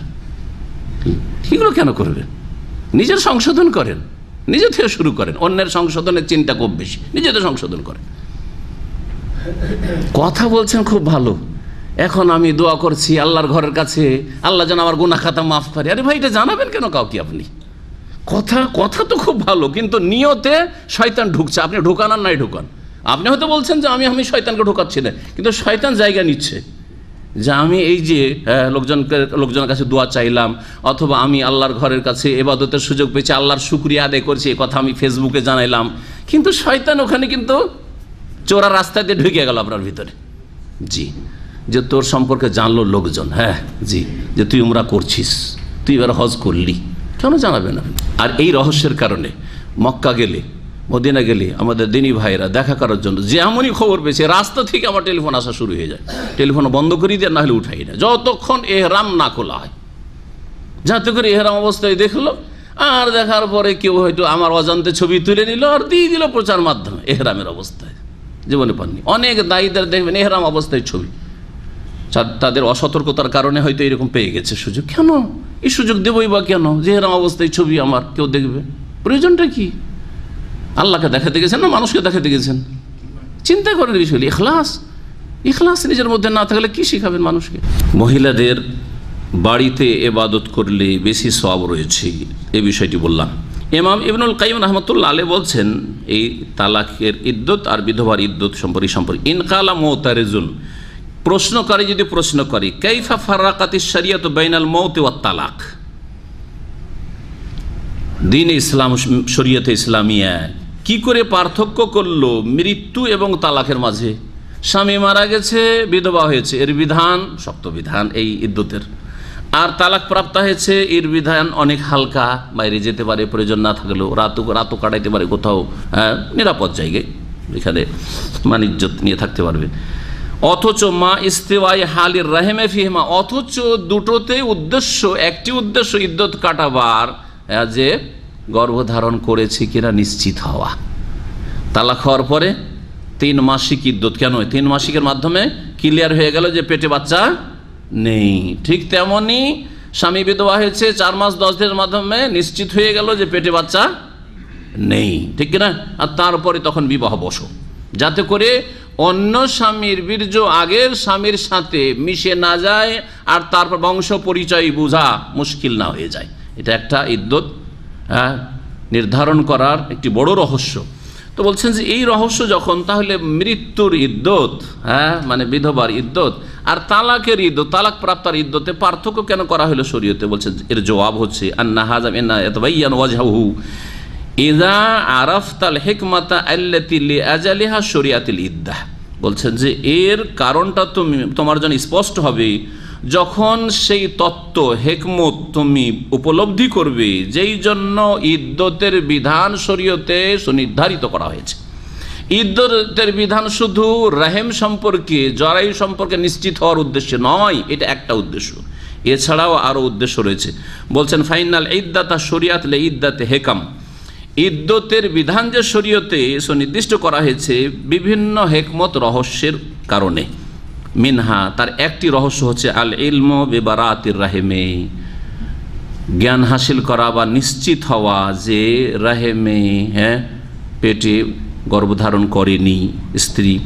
অমিনহা, আর আরেকটি হেকমত হচ্ছে তাজিম ও খাতারে হাজাল আকদ, এই যে বিবাহ বন্ধনের গুরুত্ব দেখানো, যে বিবাহ বন্ধনের একটা গুরুত্ব আছে। বিবাহ হয়েছিল, বিবাহ এ ডাল ভাত নয় যে বিবাহ হয়েছিল তালাক হইল সাথে সাথে আরেকজনের সাথে বিবাহ বসে গেল, স্বামী মারা গেল আরেকজনের সাথে সাথে বিবাহ বসে গেল, না, বিবাহের একটা যে বন্ধন রয়েছে এর একটা গুরুত্ব রয়েছে, এটা বোঝানোর জন্য। 3 নম্বর হচ্ছে তাতউইল ও জামানে ইমকানির রাজআতিল মুতাল্লিক, তালাকের ক্ষেত্রে তালাক দাতার জন্য যাতে করে একটা লম্বা সময়ের সুযোগ করে দেওয়া হয় ফিরিয়ে নেওয়ার জন্য, তাকে একটা চান্স দেওয়া হচ্ছে যে দেখো তোমার সামনে কিন্তু তোমার স্ত্রী 3 মাসিক আছে অথবা 3 মাস আছে, এত দিনের মধ্যে তুমি চিন্তা ভাবনা করে নাও যে ফিরাবে নাকি, তারপরে আবার তুমি আক্ষেপ করিও না, আর পরে তখন হারাম রাস্তা খুঁজে বেড়াও না, হিল্লার রাস্তা, এখন চিন্তা করে নাও। অমিনহা, আর সেসব হেকমতের একটি হচ্ছে আল এহতিয়াতু লিহাক্কি জৌজ, স্বামীর যে অধিকার স্ত্রীর উপর রয়েছে তার ক্ষেত্রে সতর্কতা অবলম্বন করা। ও মাসলাহাতু জৌজা, আর স্ত্রীর যে স্বার্থ রয়েছে, তার যে উপকারিতা রয়েছে, এবং হাক্কুল ওয়ালাদ, ছেলেরও একটা অধিকার রয়েছে, ওয়াল কিয়ামু বিহাক্কিল্লাহ, আর আল্লাহরও একটা হক রয়েছে। সার কথা তারপরে বলছেন আল্লামা ইবনুল কাইয়িম রাহিমাহুল্লাহ, ফাফিল ইদ্দাতে আরবাতু হুকুক, ইদ্যতে 4টি অধিকার রয়েছে, আল্লাহর অধিকার, হাক্কুল্লাহ। ইদ্যত পালন করছে একজন মহিলা, বিধবা মহিলা অথবা তালাকপ্রাপ্ত মহিলা, তার মানে সে আল্লাহর আদেশ পালন করছে, এটা আল্লাহর হক, তার ইবাদত আদায় করছে, সে ইবাদতে আছে, এই সেন্স নিয়ে তাকে ইদ্যত কাটাইতে হবে, এই মোজাজে। দ্বিতীয় হচ্ছে হাক্কুজ জৌজ, স্বামীর অধিকার, স্বামীর হক, স্বামীর হক। তালাক দিয়েছে তো কি হলো, তালাক দেওয়ার পরে 3 মাসিক 3 মাস, এটা হচ্ছে স্বামীর হক। এখনও তার বন্ধনে আমি আছি, তার কাছ থেকে এবারে পুরোপুরি বিচ্ছিন্ন হয়ে যায়নি, এবং স্ত্রীকে তালাক দিয়েছি ঠিক আছে, কিন্তু এখন আমার বন্ধনে আছে, এটা যাতে করে বোঝা যায়। সম্পর্কটা একবারে রাতারাতি একবারে কয়েক মিনিটের মধ্যে কথা বলতে তালাক দিতে শেষ হয়ে গেল না, আছে সম্পর্ক, এর মধ্যে আমি ফিরিয়ে নিতে পারি, এর মধ্যে আমার স্বামী আমাকে ফিরিয়ে নিতে পারি, আমি হয়তো ভুল স্বীকার করলাম ফিরে যেতে পারি ইত্যাদি, দুইজনে একটু ঠান্ডা হয় ইত্যাদি, সময় সুযোগ আছে। হাক্কুজ জৌজ, হাক্কুজ জৌজ, আর স্ত্রীর হক, স্ত্রীর হক, জি হ্যাঁ, মন ভেঙে পড়েছে, তালাকের পরে মানসিক অবস্থা ভালো থাকে না, বা স্বামী ইন্তেকালের পরে আর সাথে সাথে বিয়ে হয়ে সুখ পাবে সেখানে গিয়ে, বিশেষ করে স্বামী যদি ভালো হয়। স্বামী যদি জালেম হয় তো অনেক সময়, আর তারপর নতুন স্বামী যারা পেলে ভালো পেয়ে যায় তো অনেক সময় হয়তো হালকা হয়ে যায় বিষয়টা। কিন্তু স্বামী যদি ভালো আখলাক চরিত্রের হয়, স্বামীর ঘরে যদি শান্তিতে থেকে থাকে, তাহলে হঠাৎ করে কোনো ইদ্যত নেই, কিছু নেই, যদি বিবাহ বসে যায় শান্তি পাবে? কখন শান্তি? ওয়াহাকুল ওয়ালাদ, এবং ছেলেমেয়ের অধিকার রয়েছে। বিধবা হইল বা তালাক হইলো আর তারপরে সাথে সাথে বিয়ে করে গেল, বিয়ে বসে গেল, যদি এইরকম করে ইদ্যত না কাটায়, তাহলে ছেলে মেয়েগুলো হক নষ্ট হলো না? না, তাদের সাথে কিছুদিন থাকেন, তাদের শোকটাকে হালকা করে দেন, এবং তাদের একটা বন্দোবস্ত কোথাও হয়ে যাক, তারপরে বিবাহ বসেন, তার বিবাহ বসেন। এই সব হিকমতের জন্য আল্লাহ রাব্বুল আলামিন কি করেছেন? কিসের বিধান দিয়েছেন? ইদ্দতের বিধান দিয়েছেন। ওয়ান ফুরাইয়াতা বিনতে মালিক রাদিয়াল্লাহু আনহা আন্না যাওজাহা খারাজা ফি তালাবি আবুদিল্লাহু ফাকাতালুহু قالت فسألت رسول الله صلى الله عليه وسلم أن أرجع إلى أهلي فإن زوجي لم يترك لي مسكنا يملكه ولا نفقة فقال نعم فلما كنت في الحجرة ناداني فقال امكثي في بيتك حتى يبلغ الكتاب أجله قالت فاعتددت فيه 4 أشهر وعشرة قالت فقضى به بعد ذلك عثمان رضي الله عنه أخرجه أحمد والأربعة وصححه الترمذي والزهلي وابن حبان والحاكم وغيرهم। ফুরাইয়া বিনতে মালিক, মালিকের মেয়ে ফুরাইয়া, ইনি ছিলেন আবু সাইদ খুদরির বোন। প্রখ্যাত সাহাবী আবু সাইদ খুদরির নাম জানেন না? এটা তো কুনিয়ত, উপনাম আবু সাইদ। তার নাম কি ছিল? সাদ বিন মালিক তার ছিল। ফুরাইয়া বিনতে মালিক, মালিকের মেয়ে ফুরাইয়া, আর আবু সাইদ ছিলেন সাদ বিন মালিক রাদিয়াল্লাহু আনহু, আবু সাইদ খুদরির বোন। বিধবা হয়েছিলেন কিভাবে? আন্না যাওজাহা খারাজা ফি তালাবি আবুদিল্লাহু, তার স্বামী তার কিছু দাস পালিয়ে গিয়েছিল বাড়ি থেকে। আগের যুগে দাসেরা থাকতো, দাসের জন্য তো আর জেলখানা নেই, কাজকর্ম করছে অনুগত হয়ে, মালিক যেহেতু আমার, তো মালিকের বাড়িতে আমাকে কাজ করতে হবে, এটা হচ্ছে তার আমানত। কিন্তু যারা অসৎ দাস, এই মালিকের বাড়ি কেন থাকো, মাঠে ঘাটে কাজ করতে গিয়ে টান দিয়ে পালিয়ে গেল, এরকম পালিয়ে যেত। তো এইরকম কিছু কয়েকজন ছিল দাস, সবগুলি একসাথে যুক্তি করে পালিয়ে গেছে ফুরাইয়া রাদিয়াল্লাহু আনহা স্বামীর বাড়ি থেকে। ফাঁকা তলাশ করতে বেরিয়েছে, মরুভূমি তলাশ করতে বেরিয়েছে, আর গিয়ে পেয়ে গেছে দাসগুলিকে। একা গিয়েছে তলাশ করতে, আর কয়েকজন দাস মালিককে খুন করে দিয়েছে। সুবহানাল্লাহ। ফাকাতালু, এর স্বামীকে, ফুরাইয়া রাদিয়াল্লাহু আনহার স্বামীকে খুন করে দিয়েছে এই গোলামগুলি। দেখেন, গোলাম কৃতদাস, কৃতদাস প্রথা ভালো জিনিস নয়, নিরুপায়। কৃতদাসদের সন্তানদের চরিত্র খুব সহজে পরিবর্তন হয় না। এখনো কৃতদাসদের বংশধর যারা আছে, তারা সভ্যতা থেকে, তারা ভদ্রতা থেকে, তারা ভালো আখলাক থেকে অনেক দূরে। কিন্তু আমি এর বেশি বলছি না। দেখবেন যতগুলি চোর, ডাকাত আর বাটমার টাইপের লোক দেখবেন, এরা কিন্তু এদের দেখা যাচ্ছে, ভালো করে খোঁজ নিয়ে দেখলে দেখা যাবে যে এদের দাদারা, দাদার বাপেরা, এরা ছিল কৃতদাস ছিল। এখন শিক্ষা দীক্ষা, অথচ শিক্ষা ফ্রি। আরব দেশগুলিতে শিক্ষা দীক্ষা ফ্রি, কিন্তু শিক্ষা লাভ করে না। রাসূলুল্লাহ সাল্লাল্লাহু আলাইহি ওয়াসাল্লামকে জিজ্ঞেস করলাম, এই ফুরাইয়া বলছেন যে এখন তো আমার স্বামী মারা গেছে, আর স্বামীর বাড়িতে কেউ নেই, দেখাশোনার কি করে থাকবো? আর যে আহলি, আমার পরিবারে বাপের বাড়ি চলে যাব। ফাইন্না যাওজি লাম ইয়াতলুক লি মাসকানা, আমার স্বামী কোনো বাসা বাড়িও রাখেনি, যে আমলেকো, যেটার মালিক, কোনো বাড়ি ছিল না। ওয়ালা নাফাকা, আর কোনো খরচ খরচও বাড়িতে রেখে যায়নি, অভাবী মানুষ ছিল।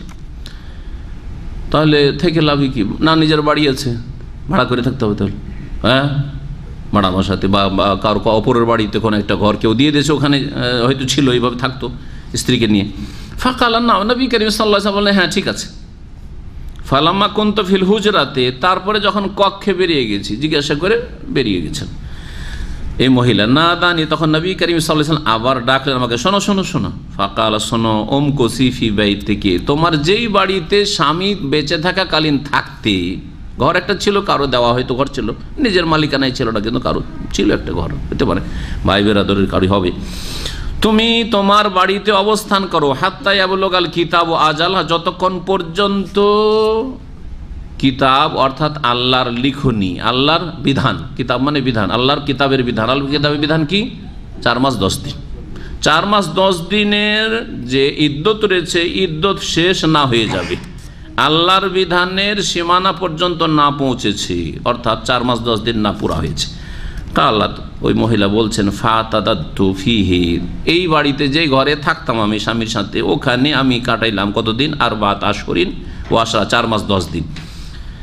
এই হচ্ছে নবী সাল্লাল্লাহু আলাইহি ওয়াসাল্লামের হুকুম। ফাকাযা বিহি বাদা যালিক উসমান, আর এই বিচারই করতেন ওর পরে উসমান রাদিয়াল্লাহু তাআলা, এরপরে উসমান রাদিয়াল্লাহু তাআলা এই বিচারই করতেন।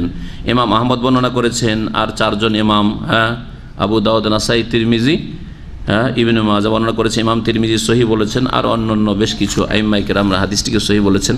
ফাতিমা বিনতে কাইস রাদিয়াল্লাহু তাআলা আনহা থেকে বর্ণিত, তিনি বলছেন, কুলতু ইয়া রাসূলুল্লাহ, আমি বললাম হে আল্লাহর রাসূল, ইন্না যাওজি তাল্লাকানি সালাসান, আমার স্বামী আমাকে 3 তালাক দিয়েছে।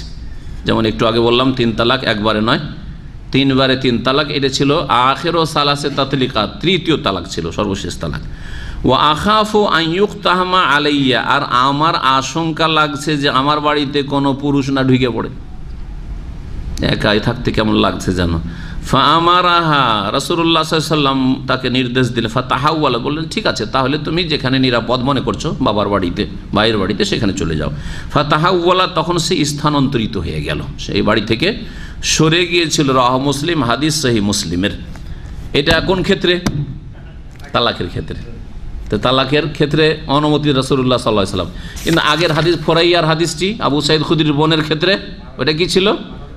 বিধবার বিধান ছিল। বিধবার ক্ষেত্রে বলছেন না, তুমি থাকো, ওখানেই থাকো। তবে একেবারে যখন দেখবে যে না, এখানে থাকা সম্ভব নয়, মান ইজ্জত হানি হওয়ার সম্ভাবনা আছে, নিরাপত্তা নেই, তখন জায়েজ হয়ে যাবে, সেটা নিরুপায় হওয়ার কারণে, জরুরা। কিন্তু এমনি প্রয়োজন মনে করলো আর চলে গেল যে না, বাসাটা সংকীর্ণ, বা এখানে করে একা একা থাকবো, চলে যাব, না যেতে পারবে না। কিন্তু তালাক প্রাপ্তা সরে যেতে পারে ওই ঘর থেকে, বাড়ি থেকে। এই 2টি হাদিসের মাধ্যমে জানতে পারলাম যে বিধবা মহিলা তার নিজের বাড়িতে, যেখানে স্বামী মারা গেছে বা স্বামীর ইন্তেকালের খবর এসছে, সেই বাড়িতেই অবস্থান করবে, এটা ফরজ। ওয়া হুয়া মাযহাবু জামাতি মিনাস সালাফি ওয়াল খালাফ, এটা হচ্ছে সালাফদের এক দল এবং পরবর্তীকার ওলামাদের এক দলের মত। এটি হচ্ছে 3 ইমামের মত, ইমাম আবু হানিফা, শাফি, আহমদ এবং তাদের অনুসারী মুহাদ্দিসিন আহলে হাদিস সকলে বলছেন যে বিধবা মহিলা নিজের স্বামীর ঘরে বা যেই ঘরে তার মৃত্যুর খবর পৌঁছেছে সেখানে থাকতে পারলে সেখানেই থাকবে, নিরুপায় না হলে। এই বিচারই করতেন ওমর রাদিয়াল্লাহু তাআলা আনহু, এই ফয়সালাই দিতেন তার খেলাফত আমর। তবে ওলামারা আরেকটি ফতোয়া, যেটা একটু আগে বললাম, আজাজাল ওলামা তাহাউল যাওজাতিল মুতাওয়াফা মিনাল মানজিলি, বিধবা মহিলার নিজের ঘর থেকে, যেই ঘরে মৃত্যুর খবর পৌঁছেছে বা স্বামীর ঘর থেকে অন্য জায়গায় যাওয়ার অনুমতি দিয়েছেন। কখন? ইনদাদ দারুরাহ, যখন নিরুপায় হবে, এখানে বাস করা সম্ভব না, কোনো আত্মীয় স্বজন আশেপাশে নেই, একাই মহিলা থাকে, আর আশেপাশের লোক ভালো কোনো লোক না, এখানে মান ইজ্জত নিরাপদ নয় ইত্যাদি, জানমাল নিরাপদ নয়, তখন সরে যেতে পারবে। কান তাখাফ আলা নাফসিহা, তার জান নিয়ে, প্রাণ নিয়ে ভয় করছে, আও আলা মালিহা, ধন সম্পদ নিয়ে ভয় করছে, লুটপাট করে নেবে, আউলে তাহবিলে মালিকহা লাহা মিনহু, অথবা ভাড়া বাসা ছিল, ভাড়া শেষ হয়ে গেছে, দেবেন না ভাড়া, যেতে হবে না, গায়ের জোরে থাকতে পারবেন। অথবা ভাড়া বেশি চাইছে, হঠাৎ করে ভাড়া বাড়িয়ে দিয়েছে, দেখলেন না কয়েক বছর মধ্যে যে ভাড়া বাড়ালো একবারে ডবল। ভাড়া ছিল যার 10,000, অনেকের 20,000, 15 তো কম না, 10 থেকে চলে গেছে 15, আর 20ও হয়েছে অনেকের, ডবল ভাড়া, দ্বিগুণ ভাড়া। এখন বিধবা মহিলা হঠাৎ করে ভাড়া বাড়িয়ে দিলে দেবে কোত্থেকে? তখন এইরকম পরিস্থিতিতে ভাড়া বাসা থেকে চলে যেতে পারবে অন্য জায়গায়, ইত্যাদি ইত্যাদি, এইরকম নিরুপায় অবস্থায়। একটি বিধান এখানে বলে শেষ করছি, 4 মাস 10 দিনের বিধবার ইদ্যত তো জানলাম, তাই না? কিন্তু আর একটি আয়াত আছে সূরা বাকারা আয়াত নম্বর 240, 234টা হচ্ছে আরবাতা আশহরি ও আশরা, 4 মাস 10 দিন কি করবে? ইদ্যত পালন করবে বিধবা মহিলা। কিন্তু 240 নম্বর আয়াতে আল্লাহ কি বলছে এটা শুনেন। এই বিধানটার অর্থটা কি, এটার কেমন করে বাস্তবায়ন হবে? মহান আল্লাহ ইরশাদ করেছেন, ওয়াল্লাযীনা ইউতাওয়াফাউনা মিনকুম, হে মুসলিমরা তোমাদের মধ্য থেকে কোনো পুরুষ যদি ইন্তেকাল করে, মারা যায়, ওয়াযারুনা আজওয়াজা, আর তাদের স্ত্রীদের ছেড়ে যায়, মানে বিবাহিত ছিল, স্ত্রী আছে, ওয়াসিয়াতান লি আজওয়াজিহিম, তাহলে তাদের স্ত্রীদের জন্য উপদেশ হচ্ছে, ওসিয়ত হচ্ছে, মাতাআন ইলাল হাওল, 1 বছর ধরে তাকে মাল সামান দিতে হবে, গায়রা ইখরাজিন, এবং স্ত্রীকে বাড়ি থেকে বের করা যাবে, এল হাউল, 1 বছর। আল্লাহ বলছেন 1 বছর বাড়ি থেকে বের করবে না, এবং 1 বছর তার ভরণ পোষণ দেবে, খরচ খরচা দেবে। ফাইন খারাজ না, কিন্তু নিজে থেকেই যদি 4 মাস 10 দিন পরে বেরিয়ে যায়, ফালা জুনাহ আলাইকুম, তাহলে হে মৃতর আত্মীয়রা, মৃত্যুর ভাই বেরাদর বাপেরা, তোমাদের কোনো গুনাহ হবে না। ফিমা ফাআলনা ফি আনফুসিহিন্না মিন মারুফু, যা ওই মহিলারা বিধবারা করলো নিজেদের ক্ষেত্রে কোনো ভালো কাজ বা ভালো উদ্দেশ্যে সেখান থেকে সরে গেল, তাহলে তোমাদের কোনো গুনাহ হবে না। এই আয়াতের ব্যাখ্যাটা কি আসলে? এখানে আল্লাহ 1 বছর বলেছেন, ইদ্যতের ক্ষেত্রে কি বললেন? 4 মাস 10 দিন, কিন্তু এখানে আল্লাহ বলছেন 1 বছর তোমরা বের করবে না। জি হ্যাঁ, এটা হচ্ছে আপনার বংশের কোনো ব্যক্তি মারা গেছে, তার স্ত্রীর সাথে সদাচরণ, যে হঠাৎ করে ঘর খালি করিয়ে দেবো। ধরেন আপনার ভাই মারা গেছে, ভাবি অথবা ছোট ভাই মারা গেছে, তার স্ত্রী আছে, ছোট ভাইয়ের স্ত্রী, ভাবছেন যে এই ঘরটা খালি করে দিলে আমাদের সংসারের কাজে লাগবে, একে রেখে লাভটা কি? ভাই তো মারা গেছে, 4 মাস 10 দিন ইদ্যত তার পার হয়ে গেছে, এখন তাড়িয়ে দেখ না, এটা করবে না, এটা কোরআনের হুকুম। 1 বছর থাকতে দাও তাকে। 1 বছর যদি থাকতে চাই যে আমি স্বামীর ঘরে থাকবো, আমি বিবাহ করব না, ছেলে মেয়ে নিয়ে আমি থাকবো এখানে, কমপক্ষে 1 বছর থাকতে দাও, কমপক্ষে 1 বছর থাকতে দাও তাকে, তোমাদেরই জায়গা। ও যদি স্বামীর ভাগ পায় তাহলে তো স্বামীর ভাগ হয়ে গেল, কিন্তু স্বামীর ভাগ না, হয়তো স্বামীরও ভাগ না, ওটা স্বামী পাচ্ছে না হয়তো, তারপরও তার সাথে সদ্ব্যবহার যদি তোমাদের বংশেরই যেহেতু বৌমা, সুতরাং তাকে কি করো? 1 বছর থাকার সুযোগ দাও। ছেলে মেয়ে থাক আর নাই থাক, যদি থাকতে চাই থাক, সে আমি বিয়ে শাদী করবো না, থাকবো আপনাদের এখানে থাকবো, যদি আপনারা থাকতে দেন থাক। 1 বছর, এই হচ্ছে কোরআনের বিধান। তাহলে এই 2 আয়াতের সমন্বয়টা বললাম, আর এর মাধ্যমেই মোটামুটি আমাদের আলোচনা এই বিষয়ে শেষ হয়েছে ইদ্যত সম্পর্কে। আর কিছু হাদিস রয়েছে ইদ্যতের সাথে সংশ্লিষ্ট আছে সব মাসাইল, ইনশাআল্লাহ তাআলা আগামী সপ্তাহে বর্ণনা করা হবে। ওয়াসাল্লাল্লাহু সাল্লাম আলা নবিয়িনা মুহাম্মদ ওয়া আলা আলিহি ওয়া সাহবিহি আজমাইন। হ্যাঁ, কিন্তু বিদেশে মারা গেছে, তাহলে সেই ক্ষেত্রে আর আবার ওই সেজে শ্বশুর বাড়ি যাওয়ার কোনো যুক্তি নাই, কারণ ওখানে তো তার কেউ নেই। আর তাহলে যেখানে মতের খবর পৌঁছেছে সেখানে করে সে ইদ্যত কাটাবে, যদি সে নিরাপদ থাকে সেখানে জায়গায়। নিরাপদ না হয়তো সফরে, কোনো বোনের বাড়িতে ছিল, কোনো কারো বাড়িতে ছিল, কোনো কাজে গিয়েছে, হয়তো টাউনে গিয়েছে, তো ওখানে কার থাকা যাবে? ওখান থেকে ফিরে চলে আসবে, আপন বাড়িতে ফিরে চলে আসবে আর ইদ্যত কাটাতে শুরু করবে। স্ত্রী মারা গেলে স্বামীর জন্য কোনো ইদ্যত নেই, পুরুষের জন্য ইদ্যত নেই। করার জন্য 3 দিন শোক করতে পারে, যে 3 দিন আমি চাকরি বাকরি করবো না, যাবো না, ডিউটিতে যাব না, 3 দিন আমি কাজকর্ম করব না, ইত্যাদি করতে পারে। 3 দিনের বেশি না। অন্যের জন্য, বাপের জন্য, মায়ের জন্য, বোনের জন্য যেমন 3 দিন, ওই রকমই স্ত্রীর জন্য 3 দিন। জি, বিয়ে শাদীর ক্ষেত্রে